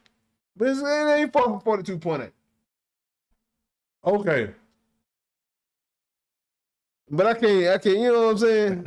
Anyway, that's his opinion, though. You know, Kobe is below average, man. Yeah. Why is he the only one? Look, Jerry West, he got MVP. Magic got MVP. Go look what Magic average is in the NBA Finals. I'm not arguing with you, huh? I'm talking about, see, I'm not comparing Kobe to all guards in the NBA Finals. Yeah. I'm comparing him to the people got MVP. To the greats. They got to the the greats. They got I can't compare him to average. Yeah. I got to compare him to the greats. And compared to the greats, he has a lowest shooting percentage. Man. 41%. That is low. Simple as that. And that's my opinion. Kobe don't need to be in it. But first off, because we use Mike, we said Mike got 6 MVPs, 6 finals, 5 regular season MVPs, 10 scoring titles. Kobe got 2 MVPs in the final, 1 scoring title, and what else he got? That's it. Yeah. He ain't led the league in nothing. Mike led the league in steals before. I'm comparing him against other people. Kobe don't got 6. Yeah, he ain't got 6. And he's shooting low. And he ain't got no steals. He ain't got no assists. He ain't got no rebound. He ain't got no block shots. That's all I'm saying. Yeah. You know, and we try to make excuses for the people we like. And this whole thing. People say, oh, go watch the film. Numbers don't tell the whole story. No, you don't tell the whole story. The numbers do. Because that's why they say people lie, numbers don't. Yeah, and they don't know. Numbers They don't. lie. Exact science. Kobe Exact shot science. 41.2, 7 out of 7. It's not like he went to 1 or 2. He went to 7. He only shot over 50% one time. 6 times he shot 43 or lower. Exact science is what that Go math look at is. Jerry West. He went to 8 NBA Finals. Yeah. See what his is. See what his is. Yeah. We got to compare him to people that have done something similar. And when you compare Kobe to people that have done something similar, his is way lower than theirs. So he ain't in the GOAT conversation. He don't have enough accolades. That don't mean I don't like Kobe. That's the truth. Mike got six NBA Finals, 6 NBA Finals MVP, 5 regular season MVP, led the league in scoring 10 times. Okay? And this is the thing about the Finals MVP. Dope. And now let me put a little let me put a little context to that. Before the Finals MVP didn't even exist till 1969. In this 69, Bill Russell was out the league. That's why the trophy is named after him. Because everybody know during his 11 years, he'd have got about 8 or 9 of them. Because he'd have definitely got 2, because he was the coach and the player. That's a big gap. 2 to 8. Yeah. So he'll got 7, 8 of them. So that's why the trophy named. So, I mean, I ain't trying to hate on Kobe. I'm just telling the truth. Kobe is not in the GOAT conversation. You got to be done some phenomenal, generational type stuff to be in the GOAT conversation, and Kobe didn't do it. I'm sorry. And that's Unc's opinion on Kobe. And then Unc got the numbers to back. Most of the time when Unc got an opinion, he got some information to back it up. Yeah. I ain't arguing with it at all. You know what I'm saying? You know? Hey, you can't argue with the number. Numbers don't lie. People do. Absolutely. People always say, go watch the film. And when I went to watch the film, I see Kobe shoot 41%. That's all. And then I knew that before I went and watched the film. I was like, Kobe ain't never been no great shooter. Yeah. No high percentage. Volume. LeBron volume. So that's Unc's opinion. It's a great opinion right there. No, LeBron ain't volume. LeBron shoot way higher than Kobe for his career and his finals MVPs. He got 4 MVPs, Kobe got 2. So I don't even know what we're talking about. Points. Assists. Totals. Yeah. My opinion, Major League Baseball, boys can't hit no more, man. Join the crowd. And in my opinion, they need to come join JA's hitting lessons. You know what I'm saying? Hey, I can teach y'all boys how to hit right now, dog. And I'm just trying to tell you, dog. I can look at you and tell you in 5 seconds. Just gotta listen. You know what I'm saying? Just gotta listen, dog. It ain't that hard. It ain't that hard, dog. Just listen. Have a little rhythm. Be on time. And fire off, dog. It ain't that hard. It's a simple game. You ain't thinking about all this when you was a kid, man. These boys hitting the lowest batting average since the game of baseball was invented, 1871. 240. What are these boys hitting right now? 1 out of every 4 players coming up to the plate is getting a hit. 1 out of every 4. And there's some teams getting 12 hits a game. So that's taking up some for the other teams.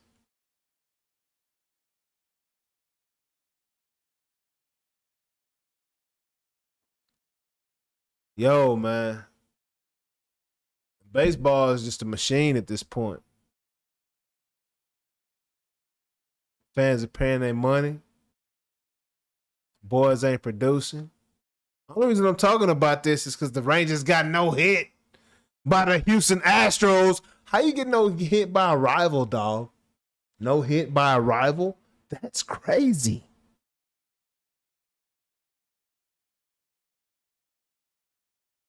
I have no words for the Rangers right now. Brett Boone hitting coach? What? Huh?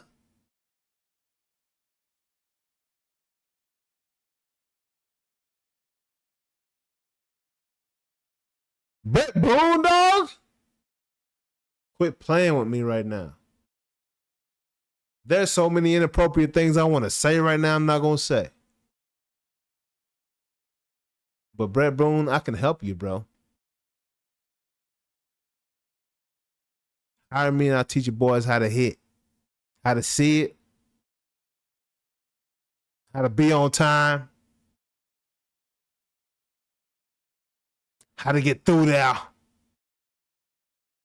and catch it like Barry say. Quit playing. Boring to watch. I don't like it. It's hard to promote MLB right now because of the product. It's the worst it's ever been. And y'all don't care. Because the numbers are rolling. It don't matter if the numbers roll or not. TV contracts are signed, sealed, and delivered. You just putting a product out there. Eating. Y'all eating more than the gas boys. Baseball is like gas at $5 a gallon. Premium. Stealing. Because the product is the worst it's ever been. Cheapest it's ever been. Ain't nothing worse than paying a lot of money for something cheap.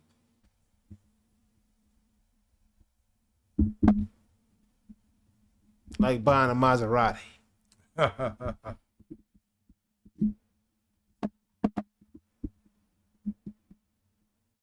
Well, Jay, you know what it sounds like you saying to me? What's that? Baseball like everybody else. They love the money, not the game. Not the game, They love dog. the money, not the game, man. All athletes are the same. They love the money, not the game. Not the game. Need a better product. If y'all really care about your product, hire me. I come teach the boys how to hit. Because y'all boys ain't getting it done. But anyways, appreciate y'all tapping in to this week's episode of Noonish. What you got to Noonish say at for the night. people? You know, we ain't gonna change our name. We're gonna be Noonish. We're just gonna be at night. Yes, sir. It's got a lot of it used to be Noonish, now got a whole lot of ish on it. It got 6 or 7 hours of ish on it. It got a lot of ish on it. But now Noonish at night. We're gonna see what it do. And see what it do, man. Because that's what they told us. They told us we might be better at night than we are in the daytime. And we just following instructions. We try to do what they said. Not what we said. They said it. What they so we'll said. see. We'll see. And we'll see y'all next week. Next week, same time. Same time. Same bad time. Same bad station. Same bad people. Still Noonish. At night. He was major league, playing around with them bats. Kia OG, making plays on the track. Sports and technology, we mix it in with fat.